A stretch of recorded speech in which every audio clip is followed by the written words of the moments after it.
challenger, Math.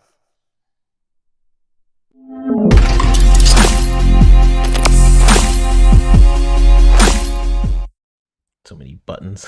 Hello, everyone. Welcome to another episode of the Pixelated Echoes. This is episode 49. We're almost at 50. It's insane.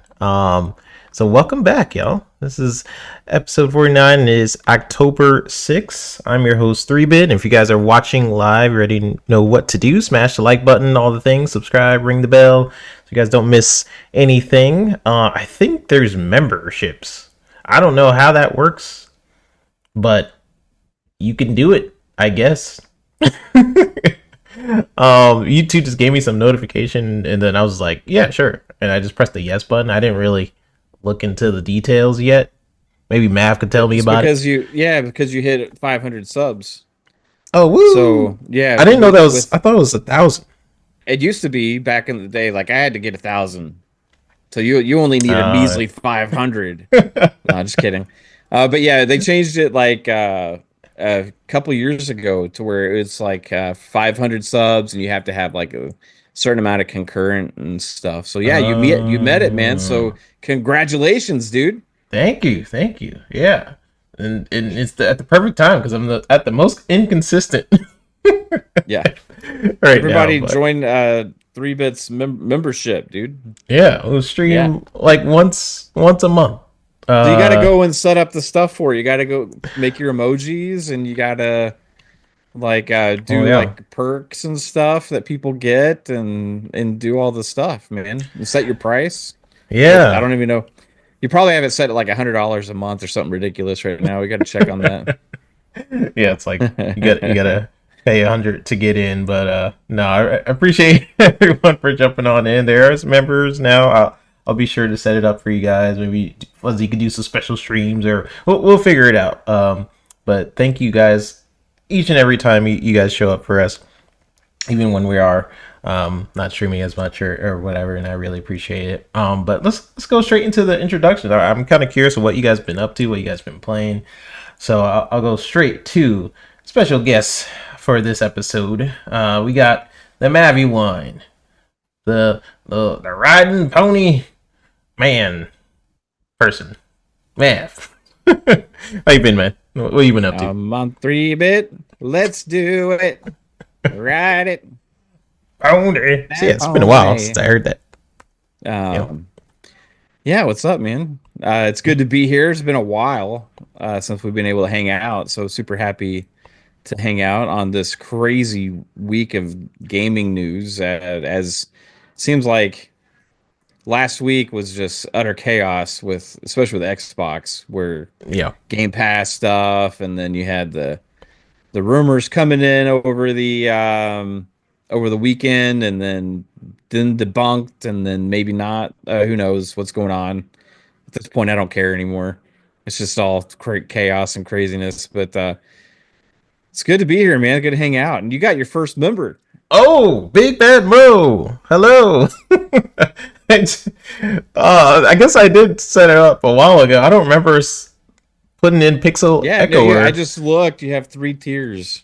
Maybe I set it up and I just forgot about it. And I'm like, oh, but then it gave me some notification today that it was like, do you want to do this? And I just said yes. So maybe I set it up and I forgot about it. So I probably do have all the tiers and stuff set up. But thank you, Big Matt Mo. Welcome. You were the first Pixel Echoer. I'm so original with the names. So I appreciate it. Sorry, you were saying, Mav? No, it's good to be back, man. I know you've been crazy busy because you got lots of awesome stuff going on. Just like really, really, really cool stuff. But yeah, it's good to finally be back hanging out with you and Fuzz, as always. As I call him now, Von Belvedere, as he's also, like you, living the Hollywood life. You guys are crazy. I don't know how like the Fun Spec fam ended up having like these 2 like future superstar celebrities among the cast before I even ever knew it. It was absolutely insane. Lucked out. I mean, Fuzzy doing directing and stuff as well now. Like It's nuts, man. Yeah. You guys are I gotta crazy. hear about it. Fuzz, let's go to you, man. Like, you got a new camera, you got some cool background stuff going on. Like, what have you been up to, man? How's it going? I've also been busy, but it's mainly focused on the wife's hobby right now with horror movies and stuff like that. Yeah. She's contributed to some of the projects and stuff that you might see on Indiegogo, and we've been on set. We've also had roles in them, but my roles weren't pre-planned. It's more like, oh, somebody didn't show up, and we need a dead body. Can you be a dead body, kind of thing? Or one of the circumstances was I was actually dinner for vampires, so I'll let everybody know when those movies are released, what my part in it was. But for the most part, helping her with her hobby, all the while, you know, finally, I guess, kicking into my hobby as far as, upgrading the setup and stuff like that. But been mainly trying to play some games. Stayed off of social media for the most part because it's been crazy. But playing Forza for the most part. I haven't played as much Silk Song as I would like. Been playing a good bit of Division 2, trying to get some of the Division influencer clothing items or backpacks and stuff like that that they put in the game. So, was able to collect all of those. Um, Been playing a little bit of Dying Light Beast, although nowhere near as far as I would like to be, but was able to find like some codes that are out there that you can, find on the internet for like better weapons. It's just that they're non-repairable. So if you want to have like a golden hatchet or something like that, there's like drops that they do every so often. So the people over at Techland are you know doing these special drops and stuff, kind of like what you see for Borderlands, but they did that for Dying Light 1. I think they did some of it, although not as much for Dying Light 2. But Mm. they're definitely making sure you can get some, I wouldn't say overpowered weapons, but at least weapons for your player level that will be better than what you would normally find. It's just that they're going to be like temporary use kind of thing. But having fun nonetheless. But so glad to be back here with you guys. Love podcasting with you, 3-Bit, as well as Mev. This industry, our hobby, it's been a roller coaster. So I'm pretty sure we'll get into all of that. But 3-Bit, what have you been up to? Man, I gaming wise, I've been playing Hades. Like getting back into it because I always would get really far and just die, and then I get frustrated. I'm like, screw this game, and then eventually I return to it, and then I'm like, okay, maybe I could get a little bit further this time. Then you kind of forget how to play. Like, Hades is relatively a simple game, but there's like little things in there, like there's symbols on doors, and you have to remember which symbol is to, like, why would you want to go in this heart door compared to like this money door. So I forgot all that stuff. I'm like, what the heck does this symbol mean? I don't know. I only go in it. So I basically was playing to familiarize myself with what the heck I was doing. And I've been really enjoying it. I got really far. I got to it was like this third sort of stage where the level was grassy. I'm like, whoa, the whole different kind of a level. I never got that far. Then of course I died as soon as I got there. But I hope to get back there now that I'm starting to figure out how everything works. So honestly, I've been playing that. I've been playing Skate as well. In Skate, it's been like pretty fun. I know there's like criticism online and stuff about certain things, but I've been really just casually playing it, and it's been fun for me. I remember going up on this rooftop. You could climb pretty much anything or any building. So I went to the top of this building. There's like 30 players or something up there, and they're all trying to do the same trick and just fall. And it's just really funny to watch like players like walking up to you and just staring at like your character. Just like little dumb little things that make me laugh. But yeah, I played that for a few hours. Just trying to see what the game is like and all that. The only thing I'm missing in Skate is actually two things. I am missing the story kind of elements in Skate. It's a lot more like they add like a robot kind of a character who are like do this for points, and I'm not really into that. But and then the other thing is in Skate I used to be able to, unless I just haven't figured it out, you can like grab onto vehicles and then you can use that to kind of go around. Unless I'm thinking about some other game, I could have swore that was a thing in past Skates where you can like hold on to cars. It's like a You small can hold thing. on to cars and Tony Hawk. Okay, mate, was it Tony Hawk then? Like I don't remember if I you can't could remember. skate. I played the first three skates. I loved them.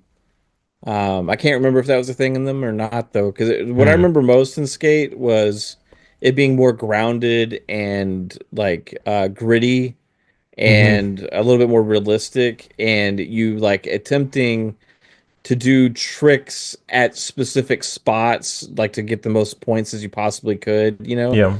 But like it was always more like, hey, let's make a like a videotape of this section. You know what I Yeah. mean? Kind Yeah. of thing. Whereas Tony Hawk is just like bonkers crazy, Yeah, you it's like the know. arcadey Um, versus. I remember that was. yeah, but like the new skate, because I played a little bit of it too. My daughter's been playing it and she likes it a lot. But I've also been seeing a lot of these clips. Because like there's a new thing going around is like skate clips because like there's Mhm. people are doing insane things in skate right now. And but yeah, it's gone kind of like it's, I mean, you're flying through the air, spawning skateboards, like just pulling them out of your ass constantly, throwing them Yep. away, pulling You new can like ones out, like, roll on the floor, like I yeah, do all like the time. climbing. And it's kind of crazy. It's even more over the top so now than Tony Hawk was, except for like the tricks themselves are a little bit more toned down. But like as far as like what you can do and like I mean soaring through the air, all this crazy stuff, man. So it's definitely different. It's not what skate used to be at all. Mm-mm. You know what I mean? But I think it's still a good fun game. Like they definitely, I think they got something there with this one. Yeah, I think in terms of what like the past skate games, like you were saying, Mav, like it was very, it was a lot more grounded.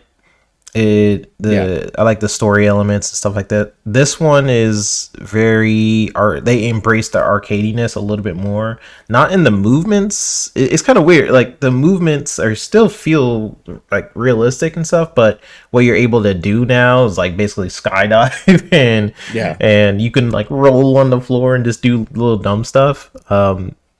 It's interesting. It's really Yeah. interesting. But I've been having a pretty good time with Skate and Hades. Those are my two games kind of right now. And then outside of that, I've been directing and doing show stuff. Did a commercial with um Marco Summers and stuff like that. So I can't, I really can't wait to show you guys that because it's like I showed Mav and Fuzzy this like maybe a year or two ago. I don't even know if they That was a remember. long time ago, man. I don't, yeah, I Yeah, remember it, but yeah, and it's the trailer to what I've been working on will either come out at the end of this month or next month. It was supposed to be this month, but then I'm like, ooh, what if I did this? And then now that's why. But I keep adding stuff, but it should be done by the end of this month and next month, and I can't wait to show it to you guys because it's really, I think it's cool. I think it's cool. You guys get to see what I've been working on outside of gaming. So yeah, so I kind of want to jump straight into the first topic, and thank you Fuzzy for always sending me topics. Because sometimes I don't know what I'm going to talk about. Despite like I've actually been more informed this week than sometimes other weeks. I'm like, what the heck is going on? Just because the news that has happened this week has spilt into like other people telling me about it. Like I've had people in my like where I work and different contract people tell me, "Hey, you heard about the Xbox stuff?" I'm like, "What the heck? You don't? Do you even play games?" And they're like, "No, but I heard about this." That's how I know it was big. Other people telling me about it. But we'll get into that. That'll be a later topic. But I do kind of want to get your guys' feel on Wolverine. So I got some gameplay. I'm just curious what you guys think about Wolverine. We had the PlayStation State of Play. It was basically a new look at Marvel's Wolverine. The release window seems to be fall 2026. And yeah, you could tell Insomniac's going for the darker, grittier kind of tone. It is a lot more mature than Spider-Man. And I kind of had a feeling that might have been the case when they announced the writer for this game. I don't know if he's still the writer, but I remember when it was first announced, they were like the guy who wrote some war game. I can't remember the name, but that game was really good. Dang, I'm mad I can't remember the name. But yeah, it seems to be like a darker, grittier tone this time. Combat feels kind of brutal. Cinematics look pretty good. He's clawing people in the jaw, and limbs are getting cut off, and there's bloodness. I do have my thoughts on it, but I want to go to your. I don't want my thoughts to influence your guys' thoughts. So I'm just curious. I'll go to you first, Mav. Like Wolverine, they revealed it. Insomniac Games has finally released an official trailer, not the bootleg trailers we've been looking at the past few weeks, months, years. We got an official one. So what are your thoughts on it, man? For initial impression, I thought it looked really good. It raised my anticipation for the game, for sure. I liked what I saw. I liked the segments that they showed. I have questions though. So is it for some reason like my opinions on this have been nobody likes, and I don't know why. So it's like if you're like just an Xbox diehard fanboy and you want everything PlayStation to suck, you don't like the fact that I said it looks really good. It raised my anticipation for the game. But then if you're like a PlayStation guy or somebody, you don't like the other stuff that I'm about to say. So I've had like when I was co-streaming this and stuff, and I said my thoughts on it, and then made some tweets later. People were like, "You'll never be happy with anything PlayStation does," but then also was like, "How can you be excited for this game? It's going to be mid."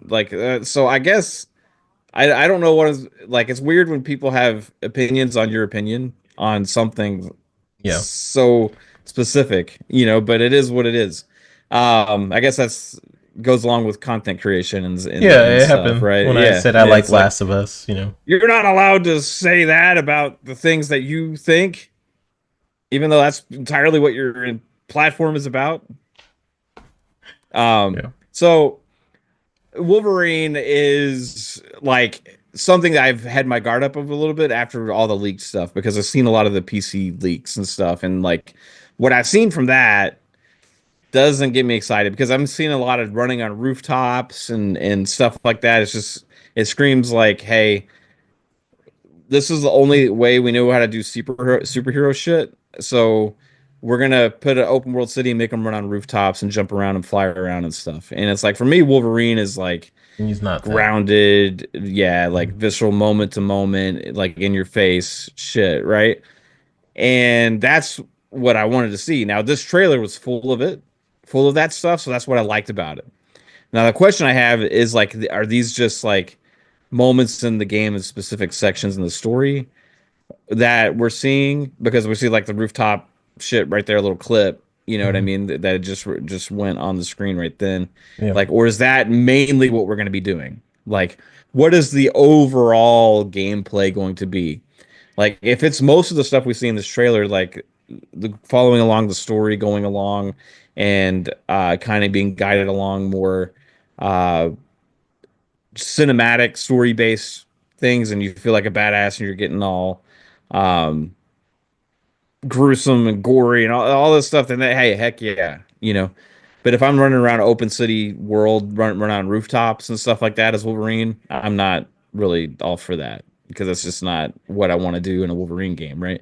So I want to know basically what am I seeing? Is it just those set piece moments, right? Or is that mainly what we're doing in the game? You know, if so, I'm super happy. The second thing that I have is just maybe a personal gripe or kind of a thing that I'm not like, oh, that sucks. I'm so disappointed. I can't play the game now.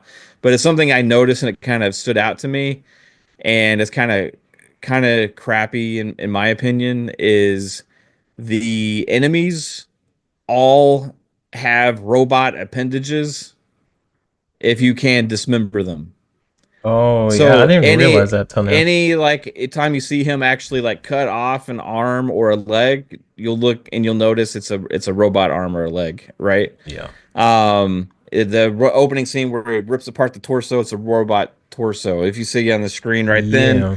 yeah, it's a robot. And somebody didn't like the fact that I said that, and they're like, "They're sentinels." I'm like, "No, that's not a sentinel. That's like a cyborg. That's like a person with robot appendages. Like a Mhm. sentinel is the huge thing we see at the end of the of the trailer. You Maybe know that what I was the mean? way, the only way they could get Yeah. it So through to it's Marvel. like I guess, but like Marvel has that stuff in the comics, and they have in some of the like um more adult style shows, even they'll have that kind of stuff. Like in Logan, they have that all over the place. You know what I mean? Like so. It was a little disappointing to see that kind of limitation that, hey, we're not going to allow you to actually cut off like actual limbs. It's going to be like we got to make everybody have these robot limbs and stuff. But it is what it's not like, oh, I can't play it because it's robot limbs and arms and stuff. You know what I mean? It's like it's fine. I wish it wasn't. But yeah, other than that, I thought I liked what I saw. You I think they did a good job with the voice actor and the actor that's playing Logan. Mhm. I liked that we saw um, Omega Red, and we saw Mystique in there, so we got an idea of some of the other guest characters. And as we saw with the leaks, maybe Jean Grey is going to be in this too, and some other things. Yeah, some So Jean we're Grey trying missions. to. There was no Sabretooth. At first, I thought Omega Red was Sabretooth when they first showed him because of the hair and the way he looked, but then we found out it's Omega Red. So, yeah, I'm kind of like more excited for it, but I still got my guard up a little bit. Yeah, yeah, I feel that. All right, Fuzz, what do you think, man? What Wolverine? They showed it. I didn't even notice the cybernetic thing till now. Honestly, I looked at the trailer a few times, and Yeah, I noticed it right now away I when I was can't watching. now Yeah, I can't unsee it. yeah, yeah. Like But anytime, but like I mean, they do go gruesome, gory. I mean, you'll get Yeah. claws through the face, claws through. yeah, that's what So I distracted me like was the face. yeah, and Yeah, and they were highlighting that and be like, hey, we're going, like we're going full on with the brutality of this and stuff, and that's what they focus on in the trailer. Then I'm thinking like, so why does everybody have robot arms and legs then? If you're going Hmm. full on with the like take. brutality and the gore, you're saying it's not too much. Okay, apparently there was a line you're not going to cross.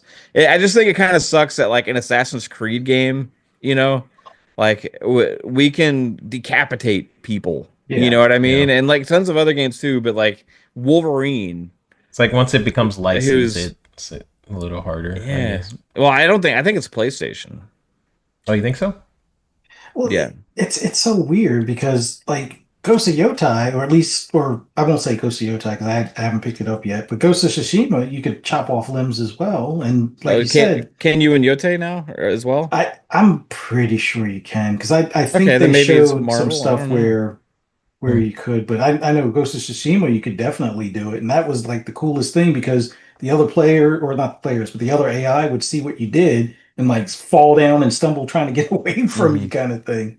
So yeah, it's just weird that oh, it's a robot leg or it's a robot arm, although the claws through the face, obviously, and unless that's motor oil or something kind of thing for the robots, but that's like my only nitpick to it, but. It definitely looks better than the previous leaked footage and stuff. Like this thing has been on PC as far as the leak, code and whatnot for a while. So it's good to see that they tightened up a lot of things in comparison to what we saw. Because before, it was looking more like a reskin of Spider-Man. So to see that it's not like a one for one reskin makes me feel a little bit better as far as Hmm. picking that up when it comes out in 26 or 27, as some are saying, because 26 is going to be a busy packed year anyway, especially with GTA 6, but we'll Hmm. see if they meet their deadline and stuff like that. Insomniac's pretty good usually, but I I'm excited for it. It's just I'm kind of surprised given the leak situation. It wasn't a day and date on PC, which would have possibly been if you're going to test that waters, that would have been the thing to do, especially considering how many people have like the hack copy of it out on PC now and stuff Yeah. like that. But yeah, there's plenty of time between now and release. Hoping they don't have it in like 2 or 3 state of plays. They've been pretty good with the state of plays, only having, the game that's closest to release, although they showed it this year, but when they show it next year, hopefully it'll be like the month before or something like that type of deal. For me, I was more impressed with Soros, but I was also a Hmm. fan of Returnal. Liking some of the improvements in comparison. I'm assuming it's same universe, or at least I think that's what they said. Totally different lineage as far as the storyline, but same world kind of thing. But I do like the part of being able to phase in and out and absorb some of the fire of the enemies to be able to repel it back to them, kind of thing. But yeah, Wolverine looked nice. Soros was more of the eye catcher for me though, out of the state of play then. Nice. Yeah, I like it. I'm kind of like Mav, where there are things that I like about it, but I'm also very like cautious. I'm gonna get it. Let's just Yeah. put that out the way. Like I love Wolverine. Believe it or not, I really like Insomniac. I know, like, whoa, I'm an Xbox dude, but I actually do really like Insomniac, and I like Spider Man, and I like what they did with Spider Man. The only thing about Spider Man 2 was they were really rushed or something. There was a lot of things in Spider Man 2 I'm like, this game just feels rushed. Like it doesn't feel it feels like Sony was like, hurry up, make a game, and all the ambitions of where they could have took that game, where it clearly felt like it should have been like a co-op experience, or it was like it was buggy as heck, the last Spider-Man game. Um but I love Miles Morales, was still one of my faves. I really liked Miles Morales.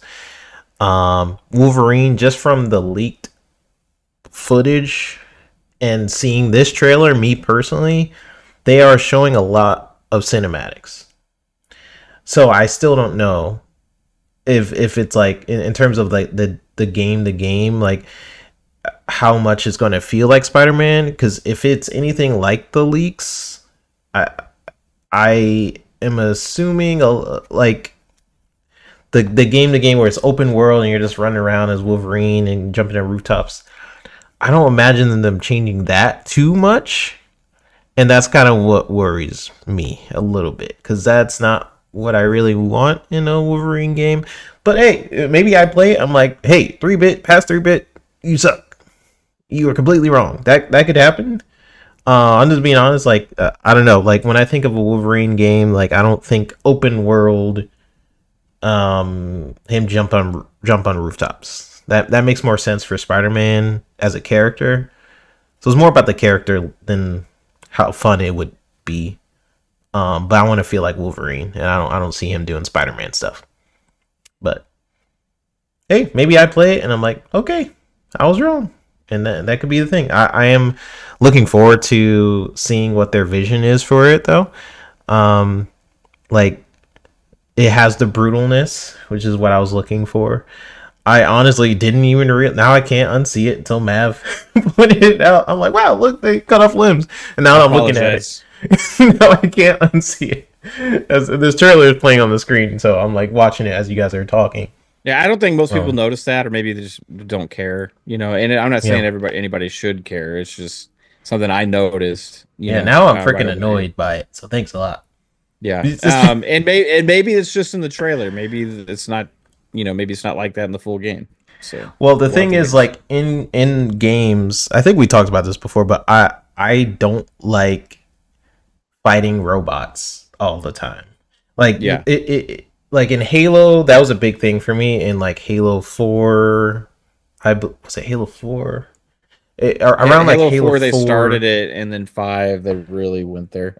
Yeah, it's like it's just not as satisfying when you're like maybe they're doing like a happy medium. It looks like they're doing like flesh and Yeah. robotic, but whenever I have to fight a robot in a game where you're shooting is like ping ping ping, it's not as satisfying. Like, there's just something about it. Maybe it's a mental thing, but or something. But even in Gears of War, like when I would fight like beings in Gears of War, like chainsawing like the crazy monsters, and you hear the as opposed to doing it to like a robot, and it's not the same.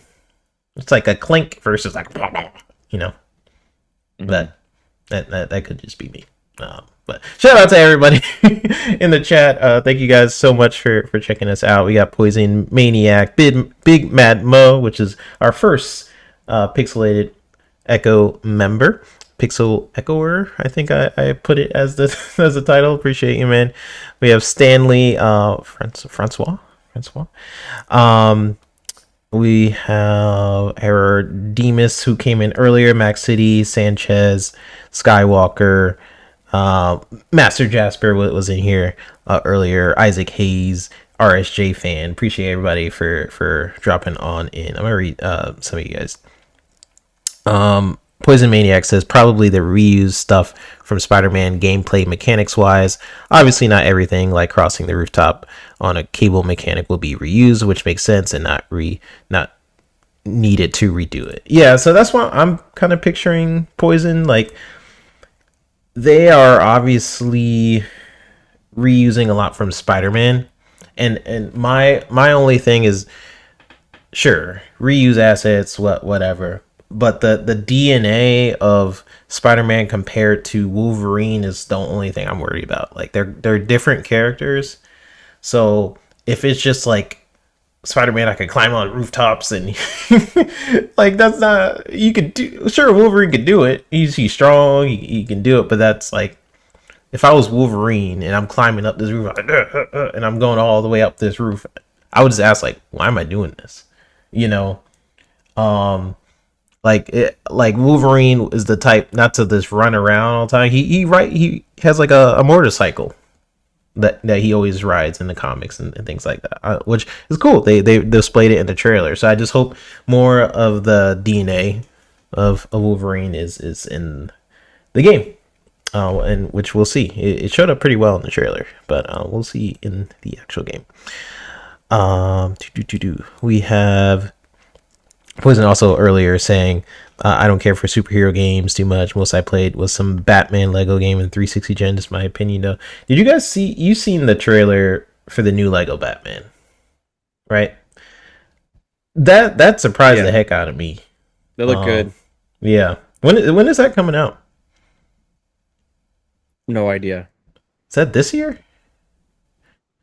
Let's see. Fuzz, I think you muted. I think it was. I think it was next year, if I'm not mistaken. So you getting that or GTA 6? Which one? GTA 6. Yeah. But yeah, that I don't really usually go for Lego games, but that one definitely this looked did great. Something. Yeah. Yeah, it looks like the Arkham game that's been missing. The new Arkham game, but Lego form. Yeah. Yeah, it's 2026. 2026. Okay.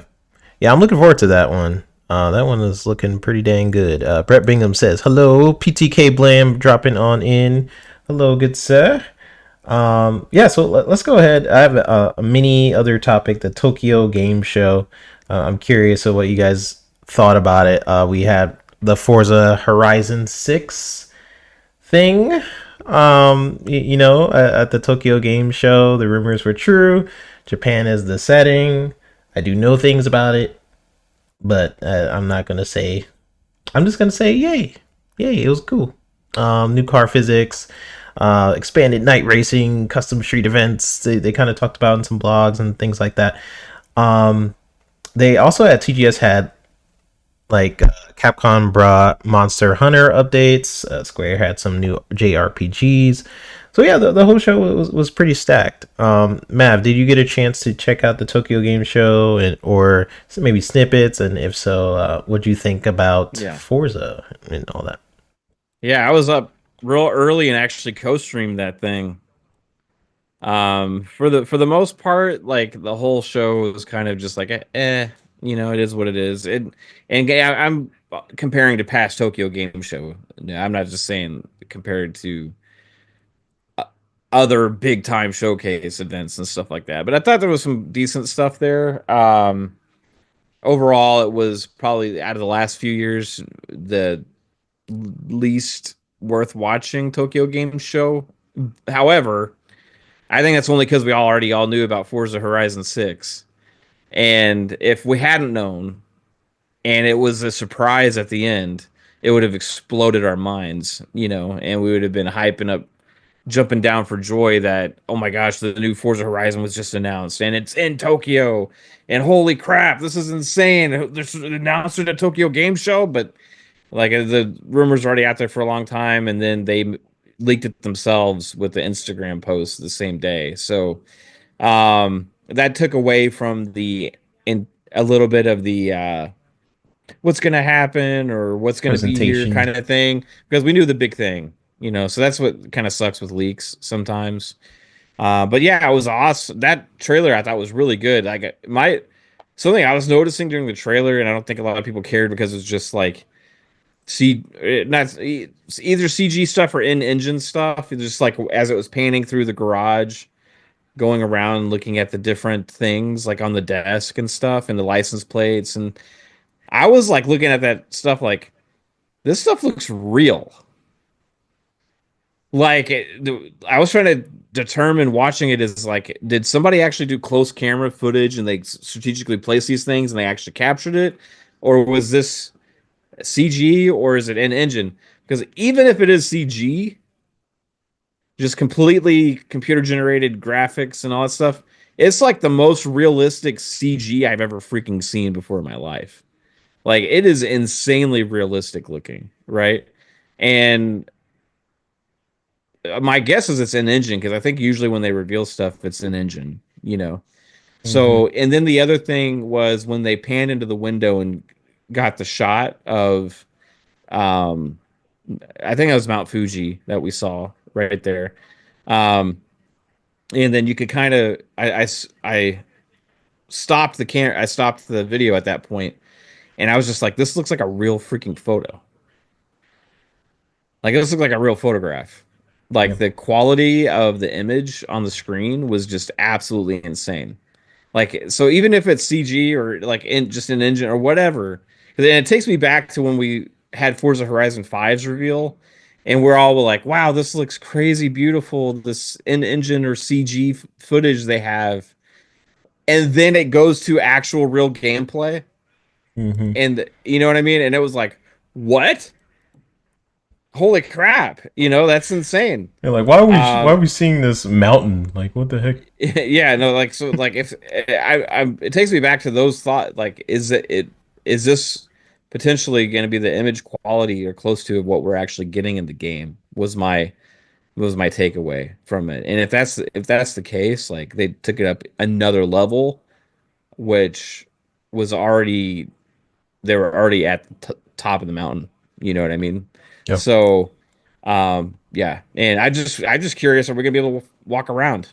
That's my only Hmm. question now. Are we gonna be able to get out of the cars and walk around Who's to that say? beautiful scenery? Yeah, Yeah. who knows? Yeah, that trailer, like in terms of, because I know some people's like, oh, I wanted to see more out of the trailer and stuff like that, but I don't know. I mean, it was still cool. It hyped me up. Shout out to the team, killed it. Um, but yeah, we'll love. Maybe they're saving it for a Jeff Keighley show or something like that. Maybe Game Awards will have something, or maybe they'll hold it for even later. But I'm sure there's a lot of cool stuff that they're gonna show. Fuzz, what did you think about the Tokyo Game Show and Forza Horizon and all that, man? Finally, we get confirmation this in Japan. I think that was the biggest thing. I mean, sure, some of the excitement was tapered down a bit as far as for the leaks and stuff like that, but I'm still excited for it. Like even right now, I know it's at least 6 months to a year away. I'm still looking forward to it because I think it's going to be like the perfect location, especially now that they're going to, probably have more focus on seasons because while Mexico doesn't really go through the seasonal shift like they did for the UK when they had it in Horizon 4, I'm looking forward to the varying I guess appearances of like cherry blossoms going through their different changes throughout the year and stuff like that, and just the environment in general. And then the focus on like the car culture for that area.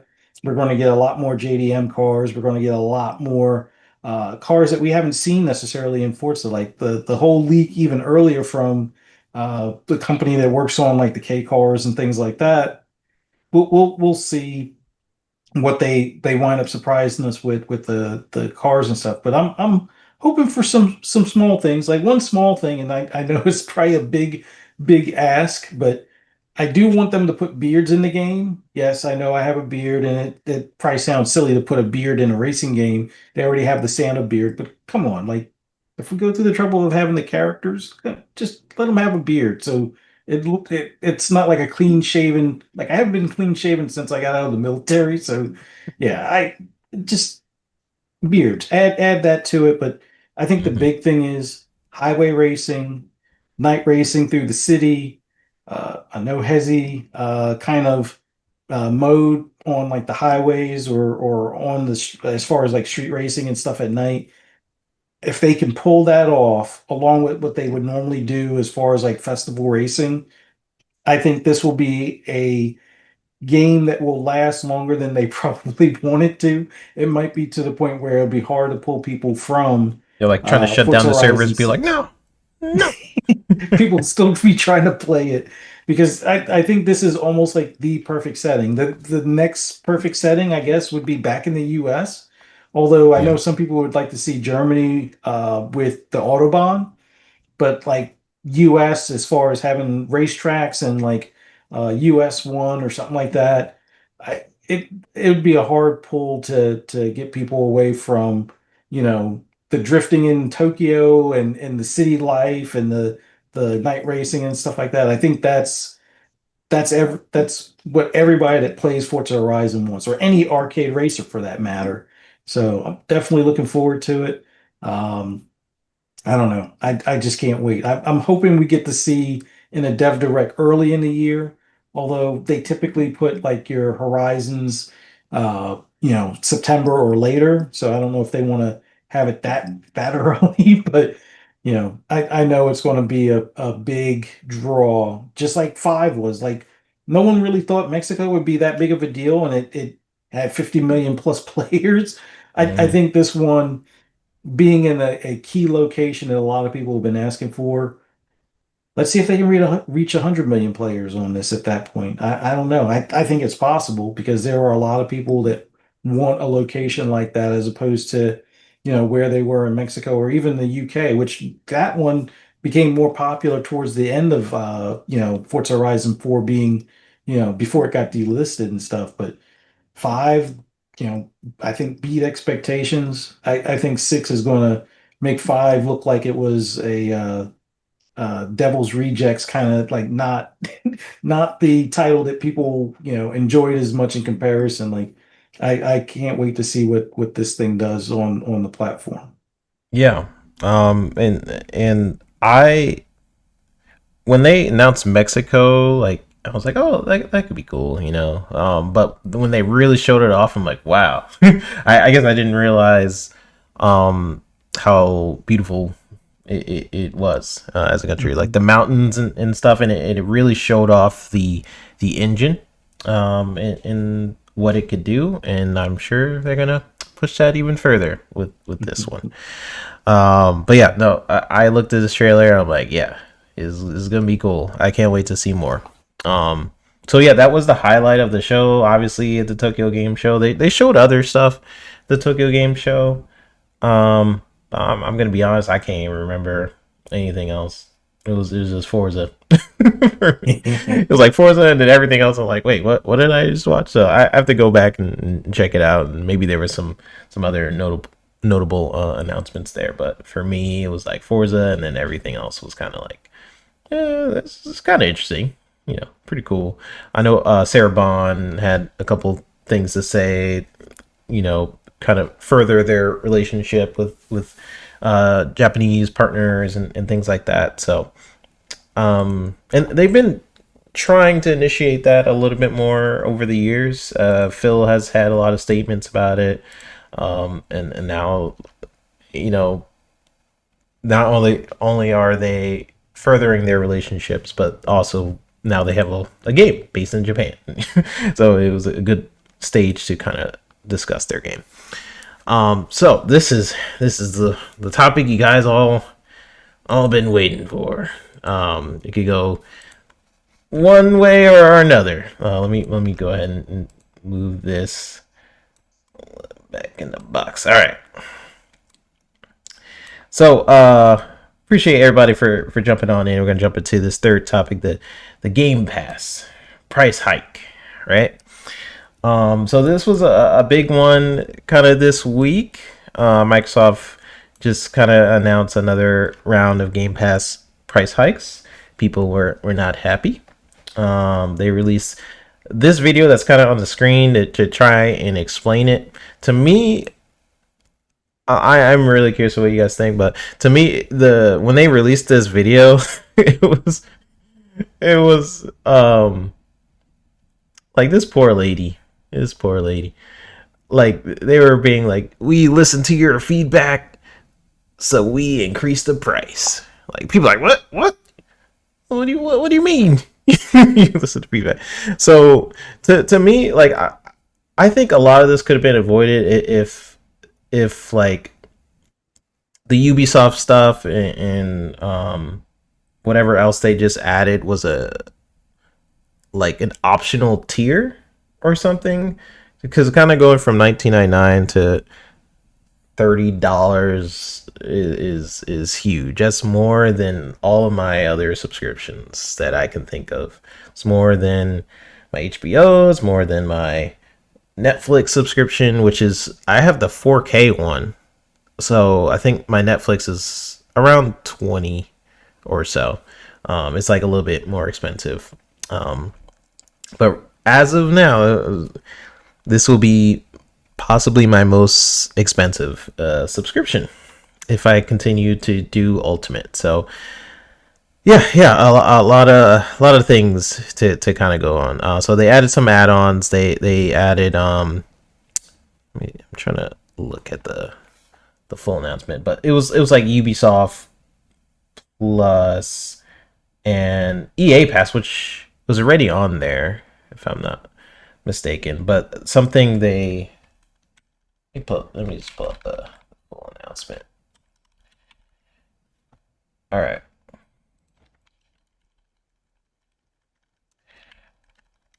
All right, here goes. All right. So, yeah, so they increased the price.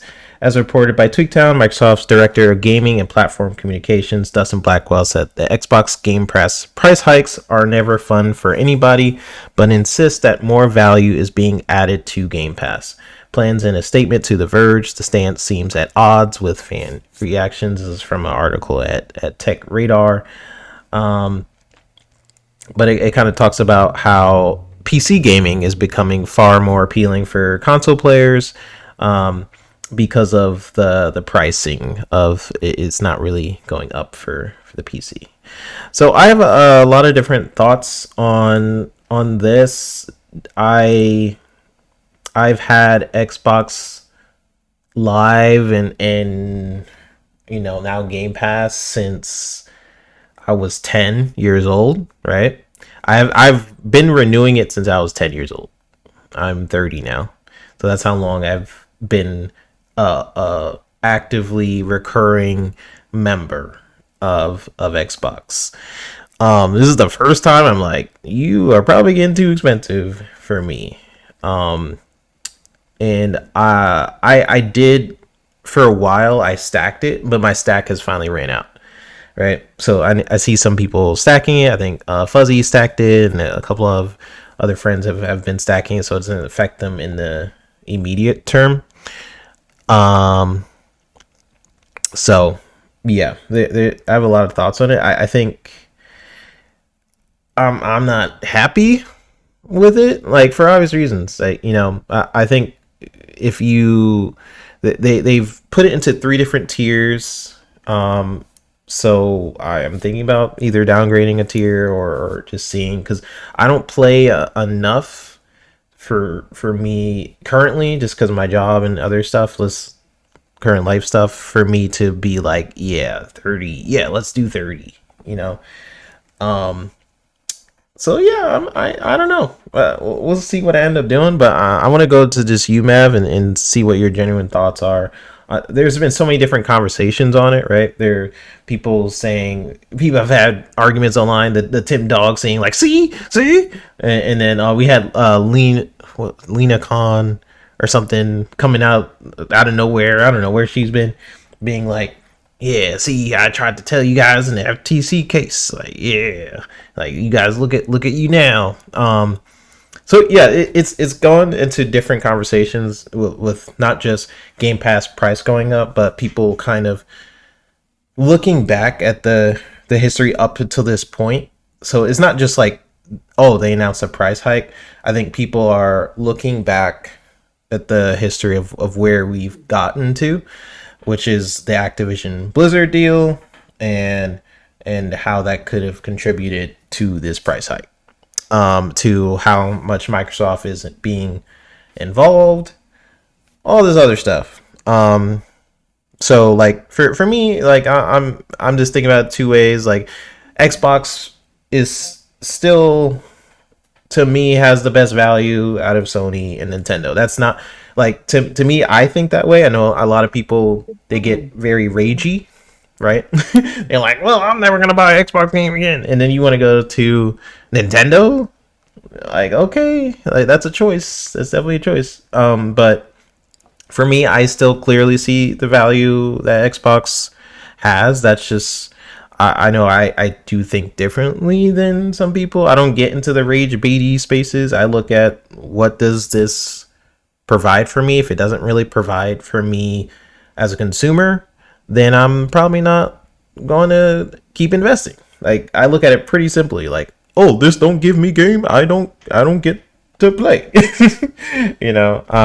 But yeah, just curious what you think, Mav, like, with all the conversations going on around the price hike. What do you think, brother?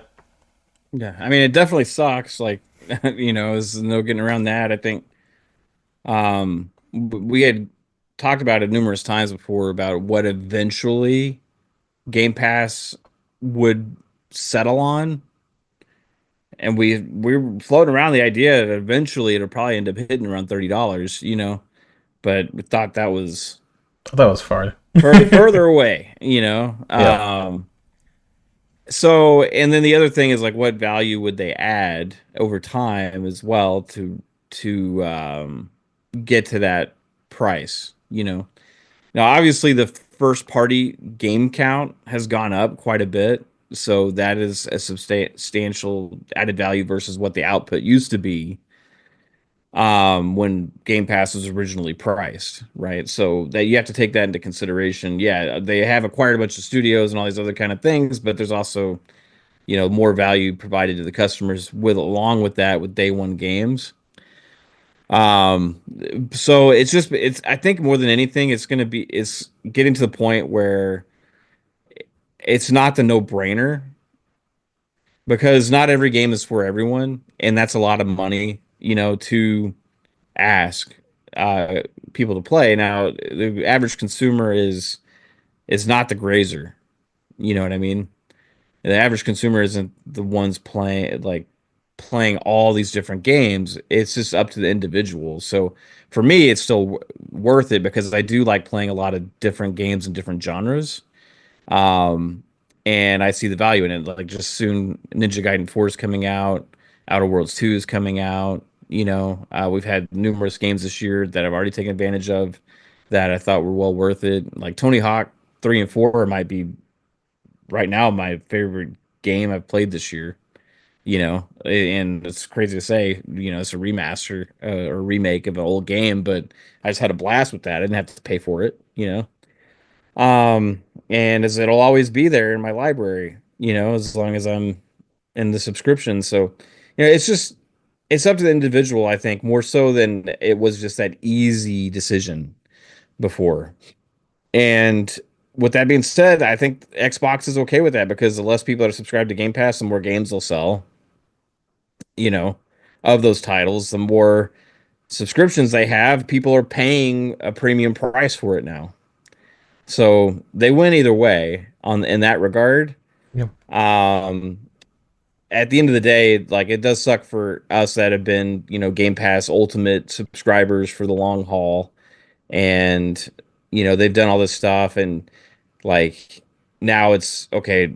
Well, they ended up taking away day one games from the mid tier option, and now it's kind of pretty much the same thing as PlayStation Plus Extra. With that middle tier option, where Yeah. beforehand, like that used to be like a no brainer. So now if you want the premium experience, you're gonna have to pay for it. It's a premium price. So do I still think the value is worth it? Yeah, I do. I think the advances they're making with the cloud. Also, like if you just compare the pricing for like GeForce Now compared to it, you don't get games with GeForce Now. You know what I mean? Like that's just for the streaming. So I think there's value for cloud customers. I think there's value for gamers that play a lot of games. I like the fact that you get the games in all these different places as well, cloud, PC, and console. In the future, it's not going to matter as much because their devices are going to be more PC based anyway, I think. So that's going to be interesting to see how that goes. It was also interesting how they didn't mention the price increase whatsoever of the PC Game Pass. That they kind of threw that Yeah. under the rug. But they also something that a lot of people aren't talking about. They extended the features of Essential and what's called Premium now, the middle tier, and then also to PC. Hmm. So I noticed that on their um, banner thing. Like those are all Yeah. three on PC now as well. So I think they're just eventually that we knew that they were going to change the tiers again. We had predicted that with the last change that this was like a stepping stone change, right? And this is kind of what they seem like they're settling on, at least for now. So yeah, I'll still stay subscribed until it's not worth it. If there's a run of games where it's like, hey, I'm really not interested in any of the day one games for a couple months, I may unsubscribe from the top tier for a couple months. Everybody's like, I'm leaving. They're still staying on Mhm. the essentials. Otherwise, they're not playing Battlefield 6 online. You know Yeah. what I mean? So, and when people do all the price comparisons, for me, it's more of a comparison of the price difference between Essential and Ultimate, which is $20 a month. Because unless you don't play games online, then you got to pay for Essential still. And the same thing with PlayStation and also Nintendo, you have to pay for online also. So like really it's where everybody's saying it's $360 a month for Game Pass. Well, like you're paying 120 already. So it's $240 more for all the day one games. Mhm. And the reason I'm bringing that up is because that's the value. It's the day one games to upgrade to Ultimate for me, right? So that's only 3.5 games for an entire year, you know. So that Yeah. makes sense for me. Yeah. And I have the infographic up so people can kind of take a look at it. Essential 50 plus games, that would be $9.99. cents a month for unlimited cloud gaming and game benefits, online console multiplayer, and then they talk about the $25 a Yeah. year in store. Do you see that it says now playable on PC, console, and cloud? Mm-hmm. Because PC was its own thing and then only an Ultimate before. So now, if you subscribe to Premium or Essentials, you get to take advantage of that with on PC and console, which I think is kind of like overlooked right now. Because if you have PC Game Pass or whatever, and you don't care about day one games, you just want some of all the backlog games. If you get Premium, is the same price, Mm-hmm. right? And you get 200 games in a game catalog there, and you get to do console, PC, and the cloud. So if you have a PC and a console, but you're a primarily PC gamer, that could be an option for you as because a PC Game Pass, you don't get console and all that other shit, you know. Yeah. So I thought that was interesting. The one other thing also, I think like if they were to choose something to add the value to it, I don't think that like the free to play premium like stuff like Fortnite crew is the right stuff to add. Like we were all talking to the DMs and stuff, and I think Game Pass Dad made a point like, hey, how about the premium editions of the games, right? Instead, Yeah. or this or Or that, DLC because and not stuff. everybody. It needs to be like a more universal upgrade that's going to help everybody. I think the Ubisoft Classics is pretty decent, like 'cause we got like 90 games added right away, just like that. But like it's very a lot of Fortnite players don't even fucking have Game Pass or care to have it because they're in a black hole game Fortnite. And I don't think those people that are not even having to pay for online or anything are like, I'm going to pay $30 a month now to get the other games when they're just playing Fortnite anyway. Yeah. And if they want to have the Fortnite crew, they'll just pay for the Fortnite crew, which is way cheaper than Ultimate. So I think it'd have been better if it was something that was for all Xbox gamers that play a variety of games, like what Bob had suggested. So yeah, that was kind of I didn't like that one, but Yeah. it is what it is. And I don't know if this is true or not, but one of the things I really like about Game Pass is you don't have to, if you want to buy it, you can, right? Yeah, But something I don't know if this is true or not because I haven't tested it myself, but like the getting rid of the 10% sort of things for downloads, that's a huge blow if that is true because that I really took advantage of that. Like if like there was a game that I was like, I don't know. And then I see that I have Game Pass and I look at it, it's like, oh, it's 10% off. I'm like, okay, maybe I will check it out. Maybe I will buy it. Like I felt really incentivized to actually buy a lot of games. Me being in Game Pass. Um, Again, I don't know if that's true or not, but if they took that away, that kind of sucks. Because I would constantly just buy games because of that 10% off deal or something by you yeah. I'm having I'm Game Pass. unclear on what I that is just because I think I've heard just different things about that. Yeah, that's why I don't. That's not confirmed. I just heard. Maybe some people in chat can clarify. I just remember seeing that like, oh, they possibly took that away. Um, Yeah, I think but they yeah, took it away, but when you buy the DLC, you get a lot more rewards points, which in turn kind of makes up for not getting the 10% discount because mm, you get up to like, well, at least with Ultimate, you get like $100 that you could put towards, or like the equivalent for a $100 gift card or something. So you don't get the discount up front, but you get the kickback later for if you continue to buy, the DLC and things like that. So you're mm, getting more points for DLC, you're getting more points for game purchases. So they're trying to reward people to buy more stuff, but without the discount up front, but you get the kickback later, is about the Yeah, best way to put it. I don't like that. Like yeah, it's I don't like there's a limit on the amount that we can get up to. Is the main thing. If they're gonna Yeah. do something like that, because there was no limit on how much I could save before with a 10% discount, but you're putting a limit on me how much I can earn. So for like, I think that goes even for the free stuff we do, like the little reward things we do, or like every day I go into Bing and do the little like Yeah. searches and do the little quizzes and all that kind of stuff, right? Like it's $100 a year, I think, is what they're limiting it to, which is I know people that have been talked about in the community that have gotten way more than that, you know. Yeah. So they're Hmm. yeah, they're like, hey, we're giving you more rewards, but you're actually limiting their ability to actually use the rewards. Yeah. Um, It's like they give you more, but then they're like, but you can only do this much. yeah. So what happens after you hit $100 worth of redemptions? So you just can't redeem gift cards anymore? Like it forces you to use the That points. might be the case. Like, I'm probably going to be one of the few people testing it out here soon with the amount of points I Yeah. have.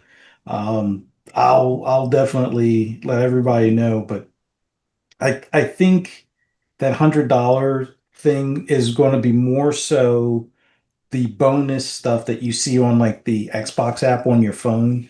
So if you're playing like the console games and the PC games and Jewel, and you're getting like an extra 10 points here, an extra 10 points there, I think that will probably stop Mm. once you max out. Hmm. Now, you'll still get points for playing those or doing those things, but the bonus points, I think, is what will stop. So that's my guess at the moment, but I think based on how they worded it, I think that's going to be what winds up happening. You don't really have a limit per se, but you lose out on the extra bonus stuff.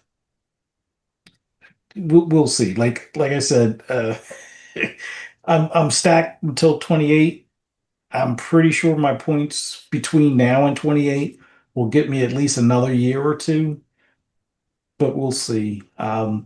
There is still methods of being able to get or average a $20 a month pricing on Game Pass if you are willing or if you have the time to do some extra things or if you play certain games. Like if you play, let's say, Jewel on your phone, at least, two boards or a round or whatever, you're going to get enough points in a month's time to put towards, a gift card and stuff like that. So Do we it's a little know? more convoluted, but still usable. Yeah.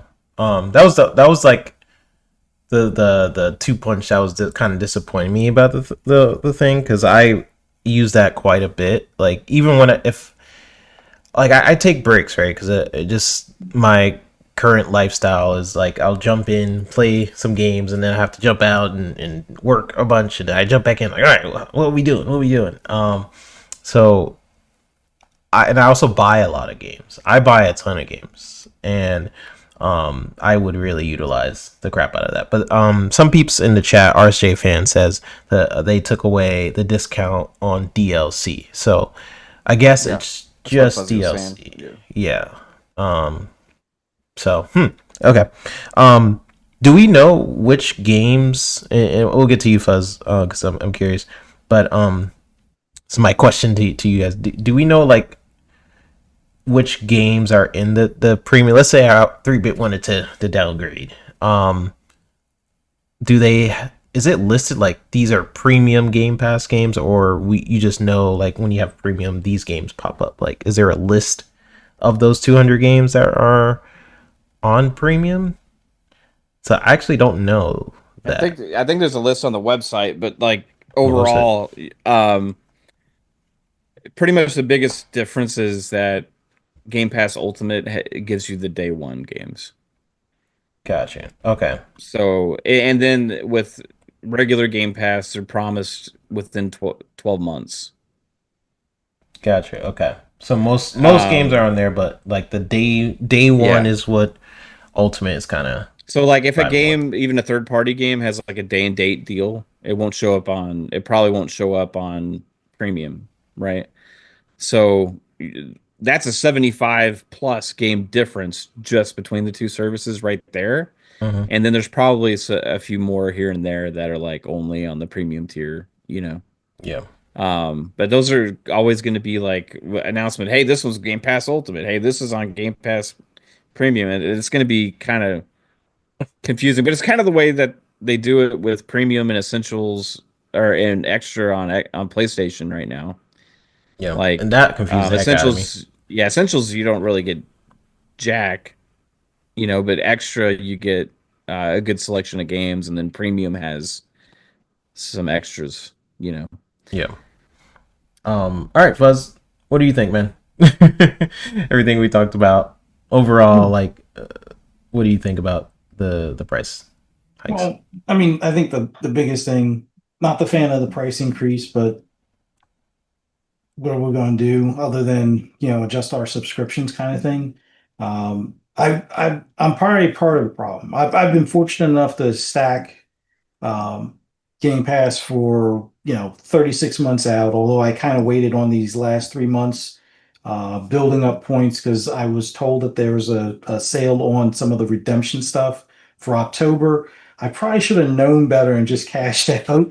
Um, Knowing that there was going to probably be a change, especially after they announced that, oh, $5 billion, it's profitable, blah, blah, blah. That should have been all the key signs that something's coming or something will change soon.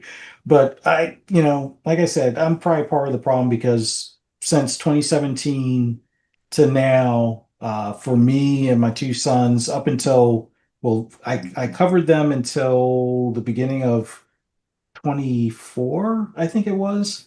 Um, I spent out of pocket like around $200.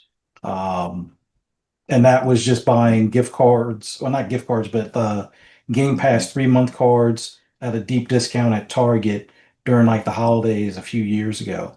Other than that, I've used close to 2 million Microsoft Rewards points to pay for my Game Pass and my son's Game Pass, and switching from Game Pass Ultimate to PC Game Pass because they had stopped using their Series S's at some point, and they were just using their PC. So it's a lot trickier doing the game share with PC unless you're logged into the PC and then they log in kind of thing. So it was just easier doing the PC Game Pass to kind of save a little bit of money.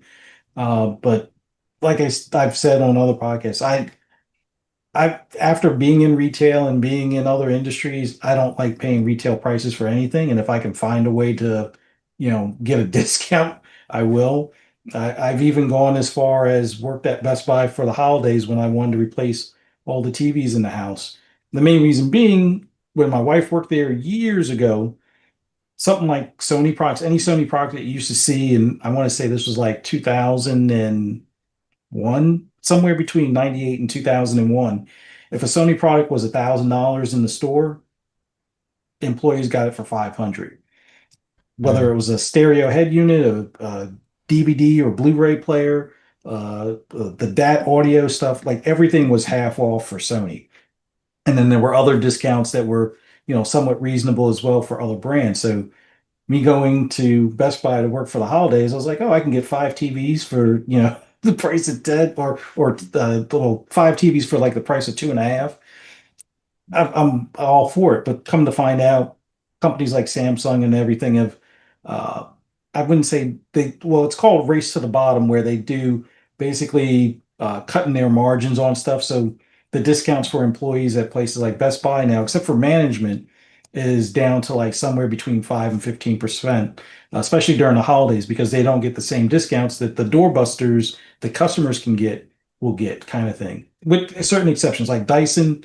I got a couple of Dyson vacuums that were normally 600 for 300, so there was that. But like I said, I don't like paying retail, so doing all those Microsoft Rewards points really paid off. And if it's something I'm going to use and it just takes up time, which me being retired, I know time is money, but it's like, well, if I can get it to a routine where I'm drinking my coffee, playing solitaire, have Forza, Horizon running in the background, do some searches, go back, unlock a car in Forza Horizon, then go back and play solitaire on the PC and knock out all those points in like 15 to 20 minutes, I'm going to do it. And I just made it a normal routine in the morning. And because of that, I've been able to stack them on my Game Pass. But I do understand not everybody has the free time to do that or would even want to bother doing all of that extra busy work, for a subscription service. But for me, like I said, call me cheap, thrifty, whatever. I don't care. But that was always something that I wanted to do because I would much rather save the money, put it towards either buying other games or buying other hardware and so forth, or putting the money towards other hobbies and such. Yeah. It sucks for pricing, but pricing was always going to go up at some point. Yes, I know a lot of people point at the ABK acquisition and what they made statements or what they were, talking about as far as pricing with Game Pass. That snapshot, when businesses say things like that, it's in a vacuum. So when inflation goes up or tariffs could be involved in other expenses that cause the whole macroeconomic conversation, that all kind of goes out the window. There isn't that protection. And unfortunately, we don't have the same protections in the US that countries like Australia or even in the UK or anywhere in Europe have for their consumers. Mhm. So we're kind of beat as far as that's concerned. But with that being said, you still have a card that you can pull, and that's vote with your wallet kind of thing. So if this is no longer of value to you, I understand. Show them that it's not of value, cancel, pause, downgrade, whatever you got to do. But always make sure your livelihood comes first and your whatever your enjoyment or hobbies, if you can maintain those, maintain them. If you can't, make adjustments accordingly. I'm not going to tell people. Well, I try not to tell people do what to do with their money. Spend it how you see fit, but it does suck that they've raised prices on hardware, raised prices on subscriptions, and then they get this kind of fallout. Now, the thing I hate, and I'm pretty sure we'll get into it later, is that whenever there is bad news with Xbox, it's like, dog pile on the rabbit or something. Like it just feels like, well, because they raised the price on Game Pass, well, everything else must be wrong in the world and it's Xbox's fault. So, Yeah. damn be the Series S and anything Xbox related. They're going out of business. They're dead again. They're that zombie that will not die. It happens all the time. It's ridiculous, but I understand people's passion. And then, like I said, I don't want to fault anybody that is pissed off that, now they got to shell out an extra $10 a month if they want to keep the same or similar service that they have. It's totally understandable. Like Yeah. me personally, looking at the Fortnite crew, which I have zero interest in, I honestly wish there was an a la carte approach that they have. Either have a $20 to $25 option that doesn't have, Ubisoft Classics or the Fortnite crew or whatever the case may be. But me personally, I'm not saying that I'm fine with the 30, but if you're going to charge 30, I would much rather have Ubisoft Plus Premium and Hmm. then get rid of classics and the what do you call them, the Fortnite crew, because at that point I kind of see myself, or I look at it as, well, it has value because it would be technically saving me $8. But as some people have pointed out, maybe some of that increases because cloud is expensive, or other people have pointed out maybe they lost too much money for their own comfort when it comes to COD. I don't know if making COD optional as a day and date would fix things with people, but if the gaming community has a better solution, be vocal about it. But don't get personal with each other, or come back to the platform and then crap all over the platform. It's like some of that stuff is silly at best, Yeah. but I really wish Xbox, if they could have, and I get it, it's a business. This is America, capitalism, rah rah. Hey, let businesses go out there and do what they do best and make money. But it would have made sense, given that the Xbox Ally and Ally X are coming out, that maybe you give your potential customers a heads up, especially for the PC Game Pass. Like, and this is a thing we've seen in other markets, especially like with cars, because let's not forget electric cars that the tax write-off or the tax, credit that you could get expired in September. But they told you like 2 or 3 months out. So anybody that was on the fence on getting a Tesla or any other electric car out there could go out there and get it before the expiration of that tax credit. It definitely helps sales for those vehicles. It may not have been, record sales, but it definitely helped customers that would have been on the fence that may have waited until the holidays to get that car and maybe got it a little bit sooner.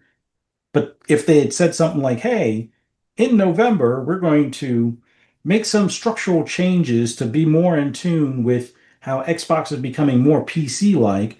So stack your, Xbox Game Pass PC. I mean, because the key thing is you're going to continue getting reoccurring revenue, but you also might get more people in the door that were either on the fence on that Xbox Ally or that were looking at the Xbox Ally or Xbox Ally X. And yes, I know it's $1,000 device, but if somebody's planning or saving up the money for the $1,000 device, but wasn't expecting a $10 hit extra a month to go along with that, give them some sort of possible heads up. Maybe you still sell the same number of devices that you would have sold, or maybe more, and you get more people in the door locked into the platform.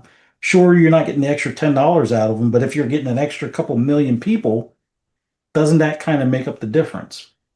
That's something I wish they would have thought of. But, you know, business is business. Not everything is worked out or put across as far as like feedback from the community prior to them green lighting or whatever. But Yeah. all in all, I get people being upset. Am I happy about it? No. But am I upset? No, because I'm in a unique position where I have it stacked. So for now, I have no complaints other than, hey, trade Ubisoft Plus Premium for the other two things because I classics, most of the things in classics I already own. And with Fortnite, I don't have any interest in Fortnite. It's not a game for me, period. But Yeah. we'll see. I've rambled enough. I'm sorry. No, all good. Get my brain thinking. My whole thing is this too. Does it affect me? Yes. So it doesn't affect me or Fuzzy as much, but it affects me. And for me, I'm like, oh, this is freaking annoying.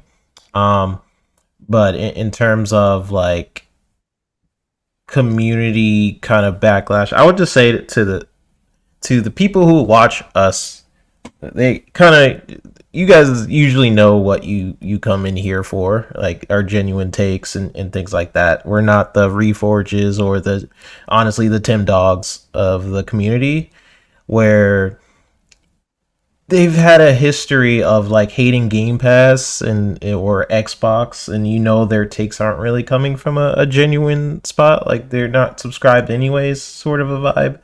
So like just watch out for those sort of bad actors, in my opinion, like because there are people in the community that whenever anything happens that's negative to Xbox, I don't know. Like they never had any good intention towards Xbox. I don't really expect them to kind of start now, but this does suck. I'm not a fan of it.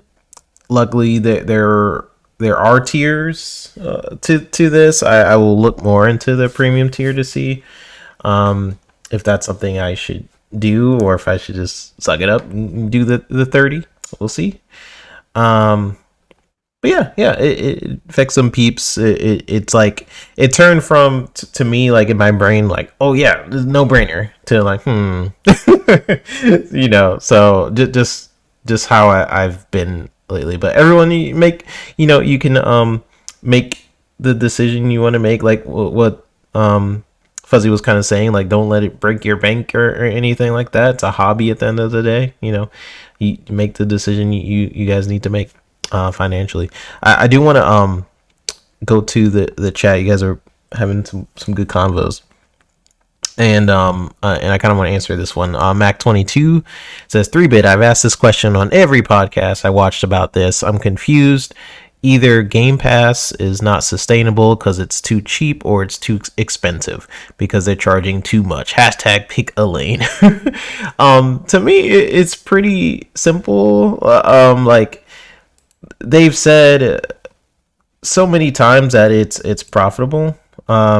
It's usually the other media that's saying it's not, or we've heard things like Call of Duty, possibly costing like 300 million. That was they didn't like that, and so we have heard statements like that. But just at the Tokyo Game Show, I'll put up a quote that Bond basically said. In the last fiscal year, Xbox Game Pass took in 5 billion in revenue, saying that it's a profitable business. As more creators join Xbox Game Pass, payments to creators increase, so we think it's a good business for creators. That's not accounting for the price of game development or anything like that, which who knows how much that is when you count for all the studios that they own. But 5 billion in is pretty good. And if they're saying it's profitable, they said that multiple times, it's profitable. Cool. I think in terms of what you said, which is like Game Pass is not sustainable because it's too cheap or too expensive. I think that Microsoft just wants more money. So even if it's doing really well, they make 5 billion a year. They're looking at the $30 thing. If the same people are subscribed, that number definitely goes up. But to me, it's all about like, well, if it goes up, more people are likely to not subscribe. But Microsoft, they don't care. They want your money. Their business at the end of the day, they don't really care. So even if it is profitable, they want to make it even more. Or maybe I don't know what the business plan is. Or they're like, hey, Call of Duty costs $300 million out of our service. If that rumor is true, let's see how we can mitigate that risk for future games by increasing the price and still making a profit. Because you got Amy Hood, right? Amy Hood is a shark in terms of making sure they get that profit at the end of the day. But I'm kind of curious what you guys think about that, Mav. If you have any comment on I mean, I think we all knew eventually it was going to go up again. Yeah, I think we all So talked about like, oh, it's going to go up, but it's just like it didn't know when or how much. I think the surprising thing was just how much all at once, Yeah. And then what they added. So they've added so many games like this year. So had so many games day and date hit from first party, and then they've been doing more third party deals. I remember Christopher Dring was like, "Oh, they're stopping doing deals with third party." I talked to some guy at some thing, and it was like, then it came out that they spent more money on Game Pass deals than ever, Yep. So I think they're just like settling in on how to have the tier system be the most profitable it can be. And for us, it was like such a crazy good value that's where all this unsustainable arguments came from all the crazy people on social media. Despite all the facts of actual, I mean, they release their financials, you know what I mean, Yeah.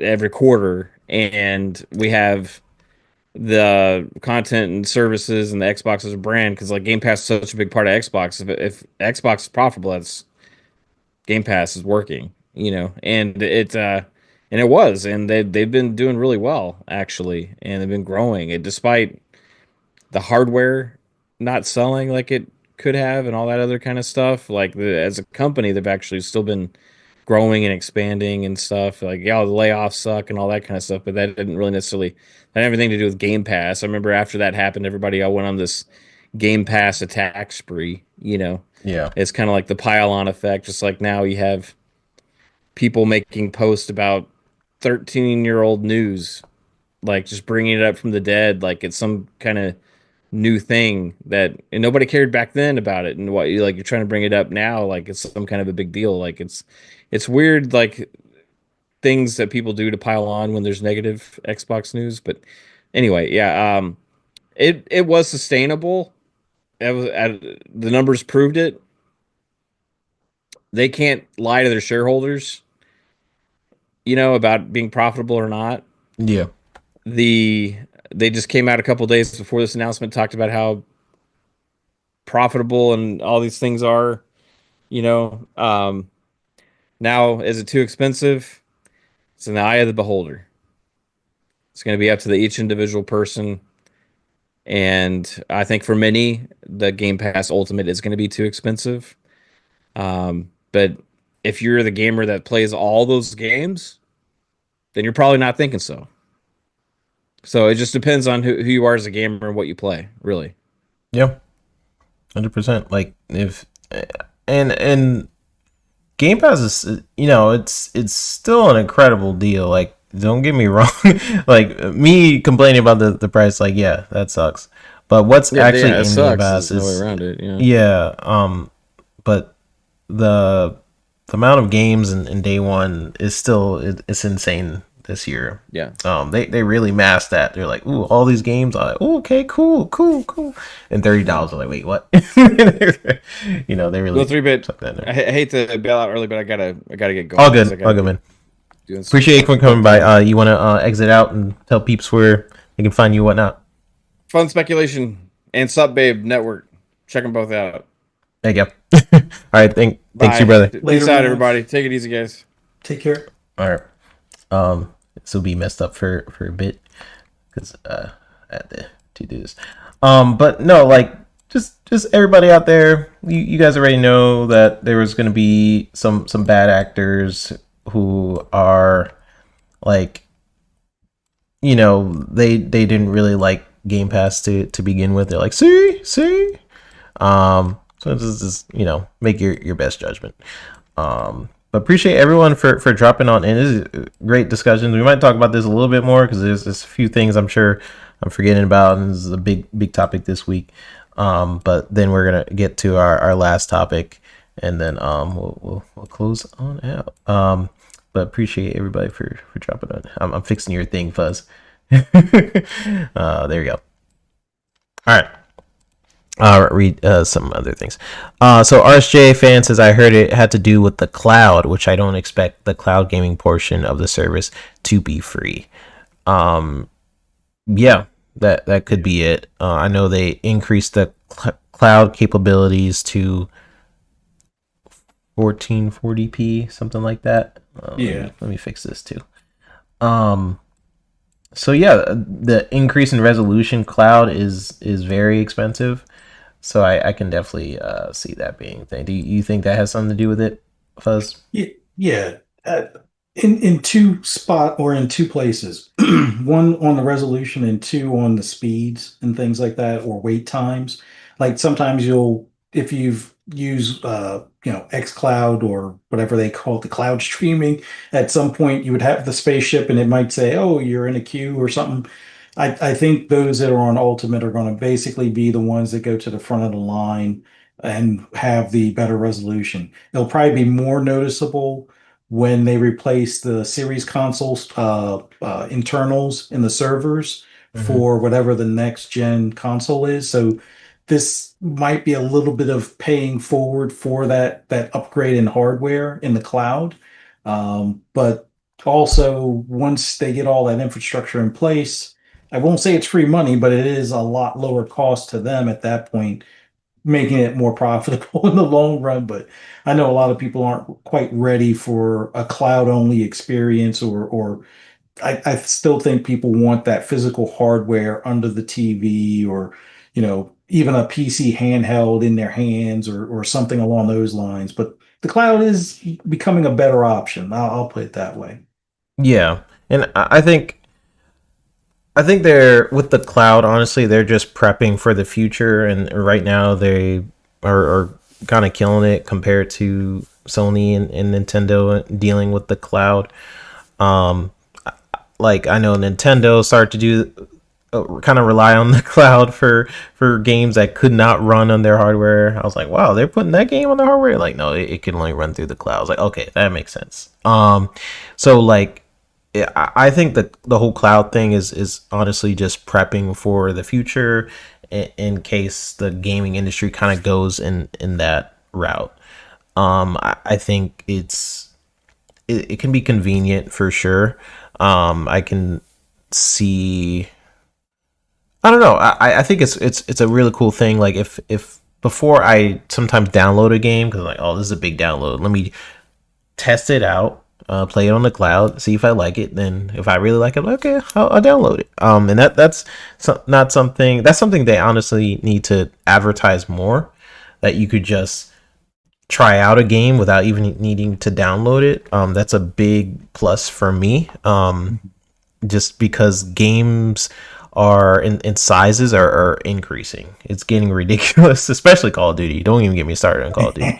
But yeah, the sizes of games are increasing, and the best way to kind of counteract that in marketing, because I'm in marketing, honestly, is to be like, well, you don't need to download it. Try it out in the cloud, and see if you like it. That's something they need to actually push a little bit more, in my opinion. But yeah, I think that could have something to do with it.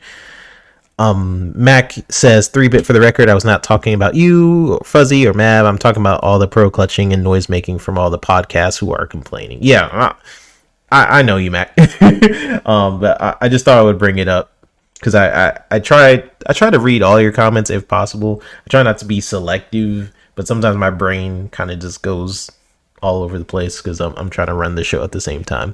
But no, I appreciate you for coming on, and you're good, man. You're good. Shane G says free markets always take care of themselves. If too many people cancel, then they will reevaluate or just get rid of the option. Yeah, that's why, like, we talked about this before in the show. Like, people need to speak more with their wallets as console players, because notice how they didn't even think about doing this on PC. And I've said this multiple times. The PC players, they don't be playing around. If you try to do something to PC players, they will boycott your game and they will not buy it. But on console gamers, they will complain, and then they'll still buy it. And I'm guilty of it too, right? But I'm just saying, like, there's a reason why they're not increasing it on PC. Honestly, think they need to get rid of like being able to play online. I still don't understand why that's within the subscription, but like the PC player base, it's like if they don't like a price increase and stuff like that, they'll talk about it on Steam, downrate your game, and then they won't buy it. Or they'll just pirate it. Yeah, or that they're like, okay, word, bet, all right, just pirate the game. And I think Xbox, they have to know this, right? Otherwise they would have increased it on PC as well. So well, they did bump it. I think it was like $4 or $5, but it's weird now because they're doing this play anywhere push. All the other tiers got the PC access, which is cool because, well, the next console is going to be kind of a PC partially or have PC access, but they're going to have to figure out what to do with that PC only plan, because I don't know if they're not, because there's a big question mark if they get the Ubisoft Classics. I don't think they get Ubisoft Classics. I don't know if they get the Fortnite crew. They still keep EA Play, which is great. Yeah. And they still get day and date, but I don't know. It's kind of a weird spot, but we'll see when the next console comes out. I think that's when that whole thing goes away. Everything will be, well, we don't care what device you have. If you have a PC, you have a phone, you have a PC handheld, you have a console, yeah, it's all the same stuff. You pay 15, 20, 25, 30, 35, 40, whatever. And now that'll be how they separate the plans at some point, but yeah, we'll see. Yeah, we'll definitely see. Appreciate everyone for dropping on in. There we got one more topic. this is something you put up, Fuzz. I did. You did remind me of the EA topic. Maybe that would be another show. Like EA just get bought, right? That is a thing. This my short thoughts on that. I think a lot of studios are about to close down, and I think that's the maybe BioWare is probably gone, in my opinion. Quick thoughts on that, Fuzz? I I'm hoping the all right. So Saudi Arabia, they're car enthusiasts, gaming enthusiasts, a mixture of both of my own hobbies as well. I'm hoping that influence leads to a resurgence for Need for Speed, more reinvestment in the series, and maybe even more reinvestment in some of their car games, as far as like they used to do a lot of the dirt racing games, WRC, things along those lines. So maybe that gets a resurgence. I hope they bring back things like Fight Night. I- if anything's possible, I could see Fight Night being like a create your own character as the main part of the game. But hey, if you want Tyson or if you want Canelo or something like that, you're going to pay, maybe 14.95 or 19.99 for all the years of Tyson and all the years of Canelo or something like that. So I, there is some positives as far as the potential, but I have to agree with you. I think anytime private equity comes in, especially when they bring debt and dump it on your head kind of thing, Mm-hmm. that usually means closures, selling stuff off, layoffs, all the stuff that we hate to hear in the industry. But it's we'll wait and see. I don't want to predict it. It's just that's normally what happens. At least when private equity got into the fast food business and got into the private hospital business. Like, Yeah. I don't know if people have noticed if you have had a private hospital in your area close down, find out if it was bought by private equity, a couple of years prior. If you've seen the deterioration of certain chains like Red Lobster or Roy Rogers and a few others, they were owned by private equity and squeezed for all of their, profits, and then, you know, sold off for even more profits. But, they were at like a fire sale type of price at that point. So, yeah, we'll see how EA winds up. Yeah.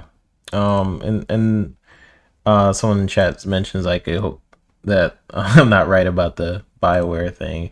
I'm just saying, man, like they're gonna look at certain games and they're gonna look at it from a business perspective, not necessarily like if I was the head at EA, I would bring back a lot of franchises and I would make sure BioWare is in good shape and things like that. But these are corporate heads, and they are looking at things very strategically. They're looking at, oh yeah, we got Madden, we got the FIFA. What the heck is BioWare? Get rid of them. Anyways, they're gonna look at some of these franchises. And we'll see. I do remember there was like a rumor that EA attempted to negotiate an NFL deal with for Madden or something like that and rejected something. That was I remember seeing that months ago. I don't know. This was before the Saudi Arabia thing. I have no idea if that rumor was true or not or the I, context. I think they're locking it down for more years. I think that's what that Mm. was because 2K really wants in, but they're only allowed to do like the arcadey version or something like that. And Yeah. they released Still haven't seen something it. Was it like a it year or coming? so ago, and it flew under the radar because it wasn't as licensed as people expected. Like it's backed by NFL, but it doesn't have all of the stars that you would expect. So Mm. I forget what it was that was released by 2K that was an arcadey quarterback thing, but it didn't sell. And but I think they want the simulation NFL license, and It would EA kill it. doesn't want anybody to have that because they know if 2K comes in there, it'll be like NBA Live. They'll They would just have wreck to, them. yeah. They would absolutely destroy them. Like that's why competition is good though. Like if I was the NFL, I would be like, multiple people can have the license and have EA, like Madden. You best believe if 2K and EA had the license, those would be the best football games you've seen in the last 10 plus years. Yeah. Just because they'll be like, oh shoot, we got to make this game good because I don't know what they're doing over there. But I remember, 2K doing such a good job in introducing features that we've never seen in a football game at that time, like first person mode and things like that. That was revolutionary. It's still one of my favorites. I don't know how well it aged, but just thinking back, like that's still one of my top football games. Yeah. And they talked about it in the documentary. I encourage you guys to just check out the Madden documentary because they actually bring up the fact that they're very aware of what the fans say about Madden and how they try to change, try to do things. But I'm like, you guys still aren't changing enough. But I mean, people really like the last Madden. But I'm just saying, like, competition would be insane. I don't know, like, law wise, like sometimes there's stipulations in contracts where it's like if someone buys EA, that means this for this contract. I don't know if that's in there. I would say it wouldn't be because I'm sure Saudi Arabia was like, we want to make sure Madden's on the table before we buy you. I'm just thinking, like, most contracts, if it's like if someone buys the company, there's usually some sort of thing in the contract that says like, well, the rights revert back to us or something like that. So that's what I'm kind of interested in. That's like common contract stuff. Yeah. It's like an exit clause kind of thing. Yeah. Because it's like that with, for what I understand, with Spider-Man for movie rights or something. With Sony, like if Sony was to ever be bought out, they lose Spider-Man. Like I think that reverts back to Disney. That's part of the contract they signed. There's another one that's kind of like that. I'm trying to think what it is with Xbox. I think it's something along the lines like the whole deal that they made with Ubisoft. The EU made them put some stuff where, let's say Ubisoft gets bought, they have the new owner has the first right of refusal, or maybe Microsoft has the first right of refusal. Like if Sony were to buy them, not that they could. Xbox could be like, no, we want to have another person have the streaming rights or something like that, and I think they're allowed to do that, but they're not allowed to buy Ubisoft themselves. It was a weird contract thing. I forgot about that. It was a weird contract where it's like if someone buys Ubisoft, you have to give them the rights, but you can't buy Ubisoft, like basically what you just said. But there was something else in that contract. It was a weird contract. The fact that we were able to read that was kind of interesting. I followed the FTC case. That was a very interesting case. I know you couldn't record it, but I'm sure I got something of it. But like the whole case was it was interesting because people was playing lawyers and stuff like that, but we've never seen the gaming industry.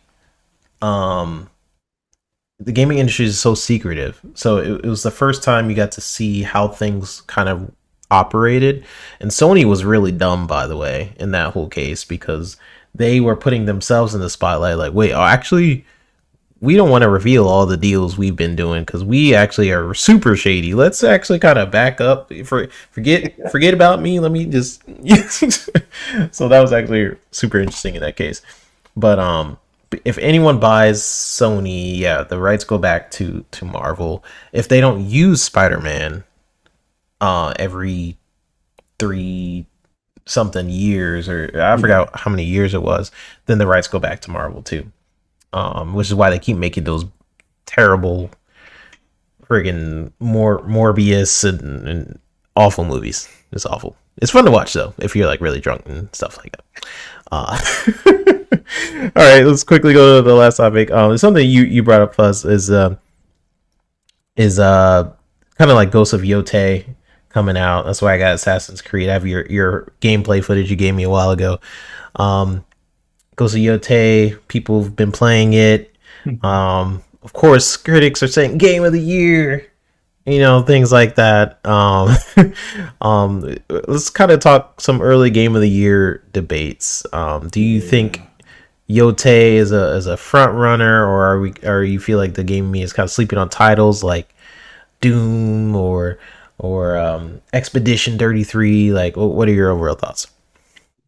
This is going to be probably, well, I say this and then realize that some of the gaming media or journalists that are part of the committees don't necessarily see gaming as balanced or fairly, I guess. That's not everyone, but some have a narrow view of what they consider for game of the year. And I would say this should be one of the toughest years. A year when you have Silk Song, a year when you have Expedition 33, a year that technically should still count Indiana Jones and the Great Circle. Like that should still be in the running. Will Outer Worlds 2 be in the running? Um, I'm trying to think. There's I know there's a good bit of other games like Blueprints is another one that people fawned over. I know from a Nintendo side, I don't necessarily think this is a game of the year, but I know a lot of people that enjoyed it, and I enjoy it, but it's not game of the year level. Donkey Kong Bonanza. Uh, Mm-hmm. don't Yeah. include Mario Kart, but then again, I'm probably not the best kart racer, so take my opinion with a grain of salt, kind of thing. But there's a lot of other titles, and Death Stranding 2, some people will say, Silent Hill 2.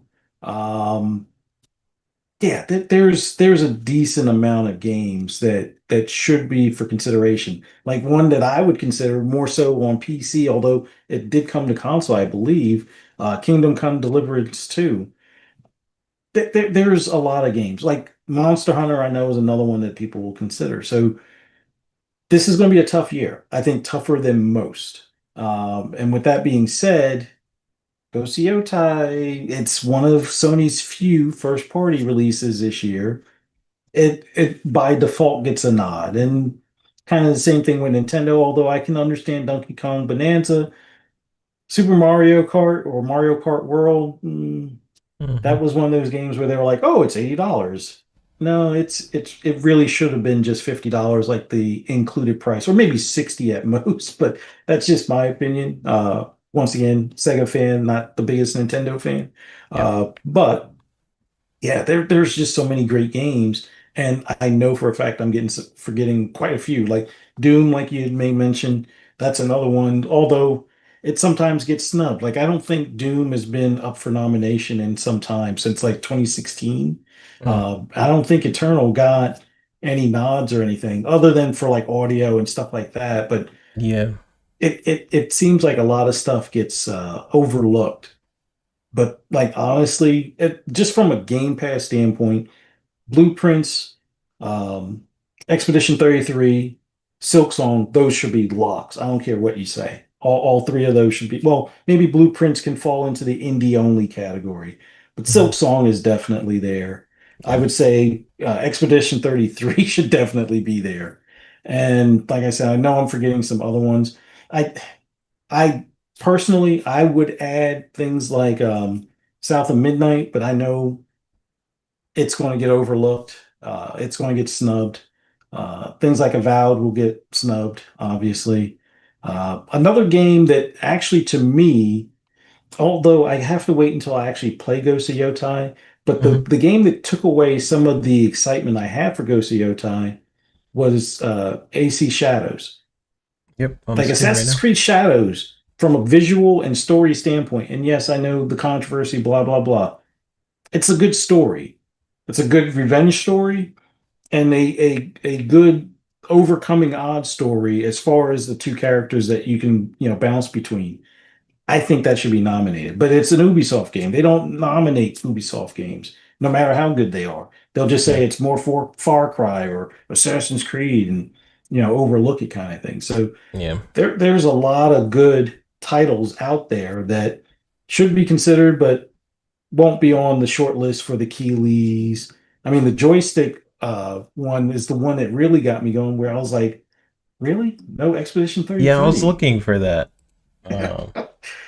Find that. Yeah, this was like the weirdest year when it came to, game titles, and I'm preparing myself for the disappointment with the Keeleys, other than potentially us seeing new hardware or maybe some new titles, debuting there, or maybe even some more OD stuff from Kojima. But yeah, I would have expected, Expedition 33, like that's still fairly recent on people's minds, or at least recent enough where it should be getting some sort of nod. But yeah, I think let me just take a look. Like right now, Yeah, Joysticks has, console game of the year.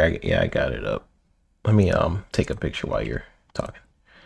yeah, they got Donkey Kong Bonanza, Monster Hunter Wilds. I'll agree with Monster Hunter Wilds.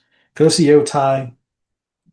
See, that's where AC Shadows for me should be also up there, but I gotta play Ghost of Yotei before I speak ill of it. Death Stranding 2,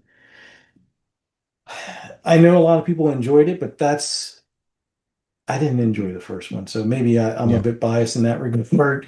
Um, Sonic Racing Crossworlds, which I'm kind of amazed that it's in the same league or same consideration as Mario Kart that's World. crazy, man. I know Everborn Sada is probably jumping for joy at this moment because he always gets, slandered by people saying Mario is a real game and Sonic isn't, kind of thing. But Mm, I'm happily, surprised, and maybe more people should recognize Sonic and whatnot. But that's what they're picking, and no Expedition 33. Not even on the PC one, but on PC they made mention of Kingdom Come Deliverance 2, which, okay, I get that one. And even the yeah, I got the altars. list up. Yeah, the altars is another one. Another great game in Game Pass. Like Game Pass basically, in my opinion, delivered at least 7 to 10 games that should be in the conversation. But if you want to narrow it down to like 4 or 5, there's at least three strong titles that were released on Game Pass this year that Yeah. hands down should be in every list for Game of the Year conversation. But Hmm. it's Xbox. I think People it's just just love to hate Xbox. it's so apparent though. Like you're gonna add two Nintendo games. Like no matter what, right? Sony could have the worst year ever. No games. They'll be like, oh what? They released DLC. Let's put that in the game of the year. You know, they'll find a freaking way. It's actually insane, and the fact that Donkey Kong Bonanza, like, okay, I haven't played Donkey Kong Bonanza. I honestly don't plan on it, so I'm just gonna judge it. Um, It you has a got good gaming loop. It keeps you looking for the bananas or the golden bananas so you can upgrade hmm Donkey Kong, but that's not game of the year material for me. But I yeah, get it how people enjoy it and would want to consider it. Like, yeah, not that I want to look at them sure, sideways. I see the same thing with Astrobot, but Astrobot's not a game for me. Not the biggest platformer fan, but the platformer that stood out to me in recent years hmm was what do you call it, from Double Fine, Psychonauts 2. But oh, that was incredible. that one kind of got snubbed, I think, when it came out because of the Xbox tax. Well, I Yeah, wouldn't say because of the Xbox tax, but it kind of felt that way. yeah, Let's just say. yeah. Like some of these award shows, man. Um, that's why like we need a community one at this point. But Donkey Kong Bonanza is in the console game of the year. They got Monster Hunter Wilds, Ghost of Yotei, Death Stranding 2 on the beach, Sonic Racing, Cross Worlds, and Mario Kart World. I find this is crazy to me that there's two racing games in the game of the year, because I thought racing games weren't allowed to be in the game of the year. I know they're not the Geelys, but I just think that's funny. Right. Kart racers can Yeah, apparently, kart but racing. Yeah, it's different. It's different. hey, 2026, if anybody dares to open up their mouth to say that Forza Horizon 6 doesn't deserve to be considered, I say I'm going to lead the charge of the pitchforks and Yeah. tiki torches or something, because that person better not bring it to open their mouth and say some foolishness like that. Hmm. So we'll see. No, But I dare Keeley to put Mario Kart World or Sonic Racing in Game of the Year. I dare him. I actually that would be really funny if he did that after all the comments he got about Forza Horizon, and then he's like, all the conversations that racing games can't be Game of the Year. This is not this for context. This is not the Keeley show. This is a joystick or whatever. yeah, the golden joysticks, But which they've in the past been a bit better than the Keeleys as far as their picks, but this, I yeah, don't it's a know. little weird This this one's a year. little off. Yeah, a little off. On Polygon, they have a list of potential Game of the Years. I just want to bring up real quick. They have Expedition 33 and number 1. They have Hades 2 Yeah, at that's number another one I 2. forgot. Yeah, I forgot about that. That's Hollow Knight, of course. Death Stranding is number 4 for them. Donkey Kong they put at 5. Split Fiction. Now this was currently it's still my Game of the Year. I freaking loved Split Fiction. one. Yeah, I forgot about it too. I thought Split Fiction was for last year. No, he won with It Takes Two, didn't he? Yeah, It Takes Two was the Game of the Year. Is that last year? Year before last year? Before, because Astrobot was last year. Yeah, that was like 2 years all ago. Time is blending together at this time. It's like game after game after game. It's like, wait, was that this year or last year? So yeah, it's like that was my Game of the Year, Split Fiction. I thought that was incredible. And then they have some dark horses in there like Kingdom Come. They put Indiana Jones. Wow, they did have the DLC. deserving. Yeah, very deserving. I know any game that basically gets snubbed for the previous year, it's basically never gonna be in the Game of the Year. But definitely deserving. Definitely deserving. Monster Hunter Wilds he puts in there. Blueprints. Ghost of Yotei they put in there. Silent Hill F. And then they talk about Outer Worlds 2 at the very bottom. So I'm interesting. wondering why they put Silent Hill F over 2, but then again, that's a tough one. I haven't played Silent Hill F, but some peeps was saying it was pretty good. Yeah. Yeah, I haven't played Silent Hill game in a minute. But no, they didn't mention Doom either, which oh yeah. Xbox tax, I tell you. Again, Nintendo and Sony can release no games.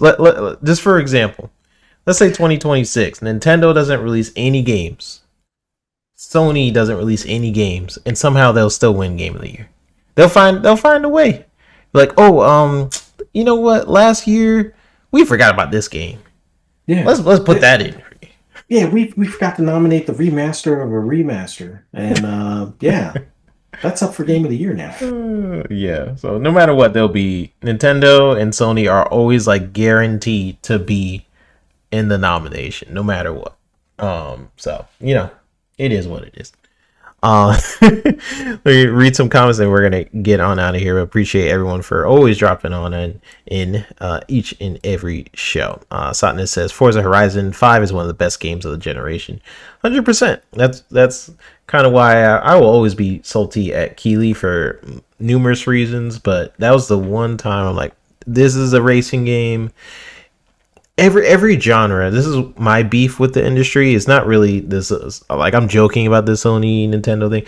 I just have a beef with the industry more so, where certain genres are preferred over others. And I think I'm glad that Joystick agrees that a racing game could be Game of the Year. I think every genre should be considered for Game of the Year. That's just how I think. But I don't think Keeley thinks that way, and I think a lot of the people who are on the board for putting these games up, they don't play the RPGs or they don't really play those type of games. So usually you won't see them. You won't see what's reflected in the gaming community of what we play.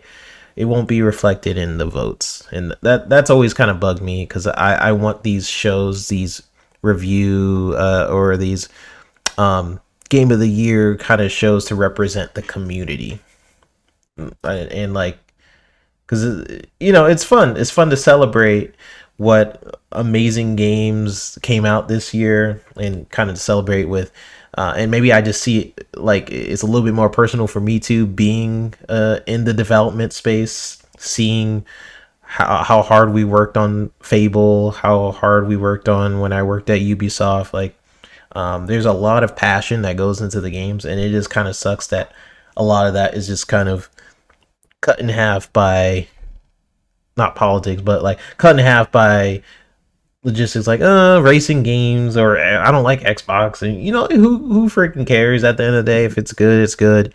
But the industry is just very biased, unfortunately, towards Nintendo and towards they love Nintendo, they love Sony, and Xbox always Xbox sucks. So it is what it is. So My last 2 cents on this, for Forza Horizon to be a niche, or racing games to be niche, but yet have 50 million players, but yet Astrobot only sold 1 million copies. oh yeah, that was I crazy. think Forza Horizon 5 on its early access weekend sold 2 million copies at minimum. Yeah, that was a lot of people That's played Horizon. that's niche, I guess. I mean, if that's niche, then what is the platformer Astrobot? I don't know. Yeah, But that yeah. was insane. And Astrobot, great game, but like, yeah, that's a conversation we will always have because Keeley keeps upping himself each year. That's all I'll say. Each year he does a little something. Jasper says my list so far this year is Expedition 33, Silent Hill F, Battlefield 6, and Megabonk. I don't know what the heck that last one is, but sounds interesting. Yeah, it's a good list. I played Expedition 33 quite a bit. My game of the year list is for sure, Expedition is for sure up there. Like the intro for Expedition 33, woo! What intro to a game. Like that is how you do it. Like I played the intro multiple times just to show people who came over my house and stuff. I'm like, you got just look at this. It's beautiful. Like the visuals, the music, like yeah, that should be up there for sure for game of the year. I'm surprised Joystick didn't put it up there. But Expedition is definitely up there, and Split Fiction for me is up there. Like I got similar feels to how I did with It Takes Two. It Takes Two was my game of the year. I'm glad it won game of the year. Definitely deserved it. Split Fiction is for me still my game of the year. Like nothing has beat how I felt playing that game yet this year. So I'm sure GTA 6 will probably be my game of the year next year if it comes out. We'll see. Mac is saying Avowed for him. Megabonk is 3D Vampire Survivors. Oh, okay. Interesting. I gotta check that out. I love Vampire Survivors. King Webb says Sonic Racer Dope 2. You know what? I freaking don't get me wrong. I love Sonic. Okay, I'm just kind of making fun of like, oh, racing games can be game of the year, and then the one year they put Sonic Racing and Mario Kart World. That's all I'm making fun of. Like both of these games could be incredible. And I want every genre to be, eligible to be in game of the year. Sotness says Silk Song and Bonanza for me, but I'm rooting for Silk Song. Best Metroidvania of all time. Heck yeah, let's go. Any lasting thoughts, Fuzz, before we get on out of here, man? On game of the year? Not on game of the year. Just when they do start announcing the Keeleys and game of the year, if you're an Xbox fan, just understand they don't consider those games for game of the year in a lot of cases. I mean, when it is the industry, as far as like the DICE Awards, I think, where it's more industry centered, I think that's when you Get see some the awards, yeah. recognition that they should get. Um, the Keeleys, it's like a bunch of Nintendo and Sony fans, maybe one or two Xbox fans, but they're so outnumbered it doesn't matter what they pick. So I'm probably going to be tuned out for the Game Awards this year, except for the commercial break, and hoping that Xbox shows whatever the next console is there, and start saving up for that because who knows what that's going to be priced. But yeah, not really looking forward to Xbox being snubbed, or God forbid Expedition 33 gets snubbed or something like that. But we'll see. Yeah, I do wonder if Expedition 33 gets snubbed by proxy of being on Game Pass. Like, that It would better be not. that would be interesting. They're like, wait, wasn't it on Game Pass? No, take away my vote. That would be really funny actually. If that does happen, I do wonder what game would win Game of the Year. Maybe Silk Song. Silk Song and Hades are up there for me. I forgot about Hades, and Yeah. just I'd be rooting for Silk Song because people are trying to make a great situation bad by saying, "Oh, these devs are only charging $20. That's going to ruin it for." No, no, they charged $20 because they knew you would buy the game if it was 20. If it's 30, you might be like, "Oh, I'll just get playing in Game Pass." But 20, I'm not saying for everybody, but most people when they see a game like that for $20, if they're into Metrovanias, they'll pick it up. No questions asked. Yep. You start charging 30 or 40, how many hours does it take to complete? 20, You start 25, questioning. 30? Yep. Yeah. So, That's where Game Pass is for me right now. I'm like Game Pass is a great deal. You put it at 30, like, oh, it's a good deal. good deal, but It's a question. It's in the questioning range. It's not. It's like for me because I can afford it, right? But like it's in that range. Like, how much do I play Game Pass? It's in the questioning range. But no, appreciate you, Fuzz. Please tell people where they can find you, man, and what you got going on, and all the social medias. With tell us what you got going on. oh, as always, love doing this with you. Love talking about the industry and gaming in general. Love interacting with the chat.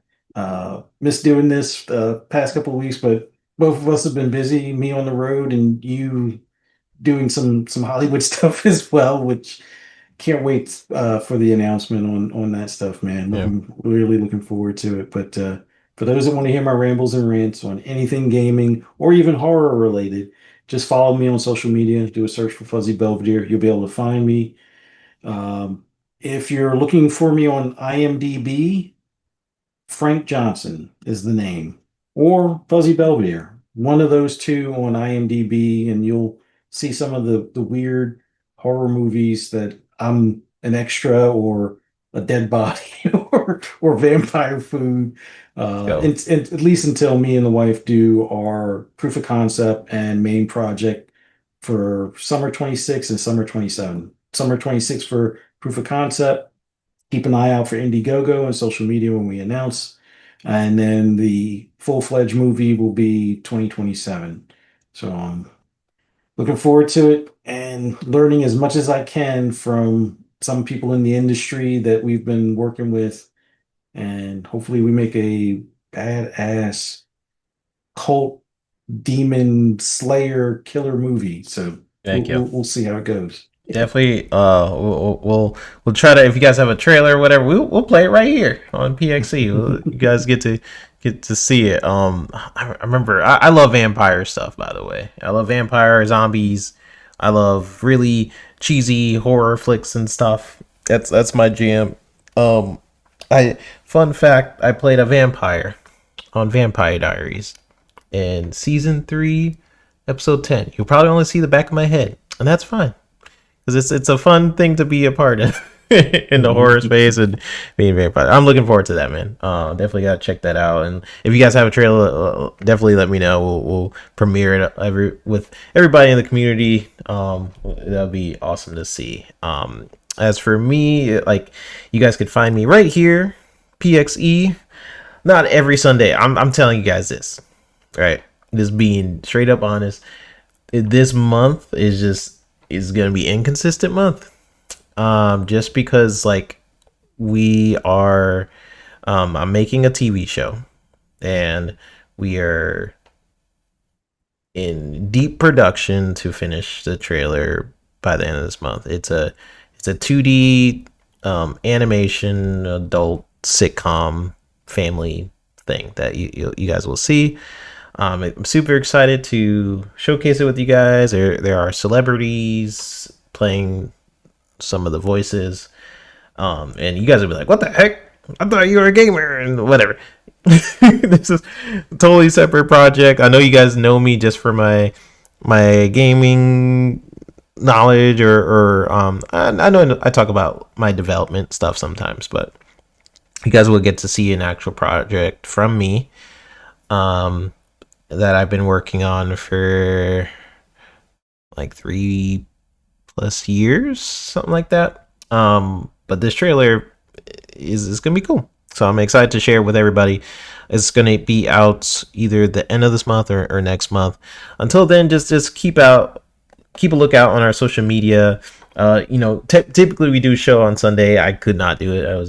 I had so much meetings and stuff on Sunday, but just keep a lookout on our social media. October is just going to be in and out. You got Halloween too, that's my month. I got to be dressing up for Halloween, and I know Fuzzy, he loves Halloween too. So just keep a lookout on our social media. We'll keep you guys updated on when we do our shows. Appreciate Mav as well for coming on in earlier. Just asked him randomly, and he was like, yeah, let's do it. So Mav, you already know, appreciate you, brother. And Mac, just message me on Blue Sky if you have it, or I'll be back on Twitter for a little bit just because I have to do some promotional stuff for this trailer, for this movie, and I've been talking to some people, so might see me on there for a little bit. So you can just message me on there. I'll send you the song. Yeah, just hit me up. But other than that, be sure to hit that like and subscribe button on your way out. It's always appreciated, never expected. If you guys agreed with us or not, let us know in the comment section down below. We'll see you guys on the next episode of Pixelated Echoes. Bye, y'all.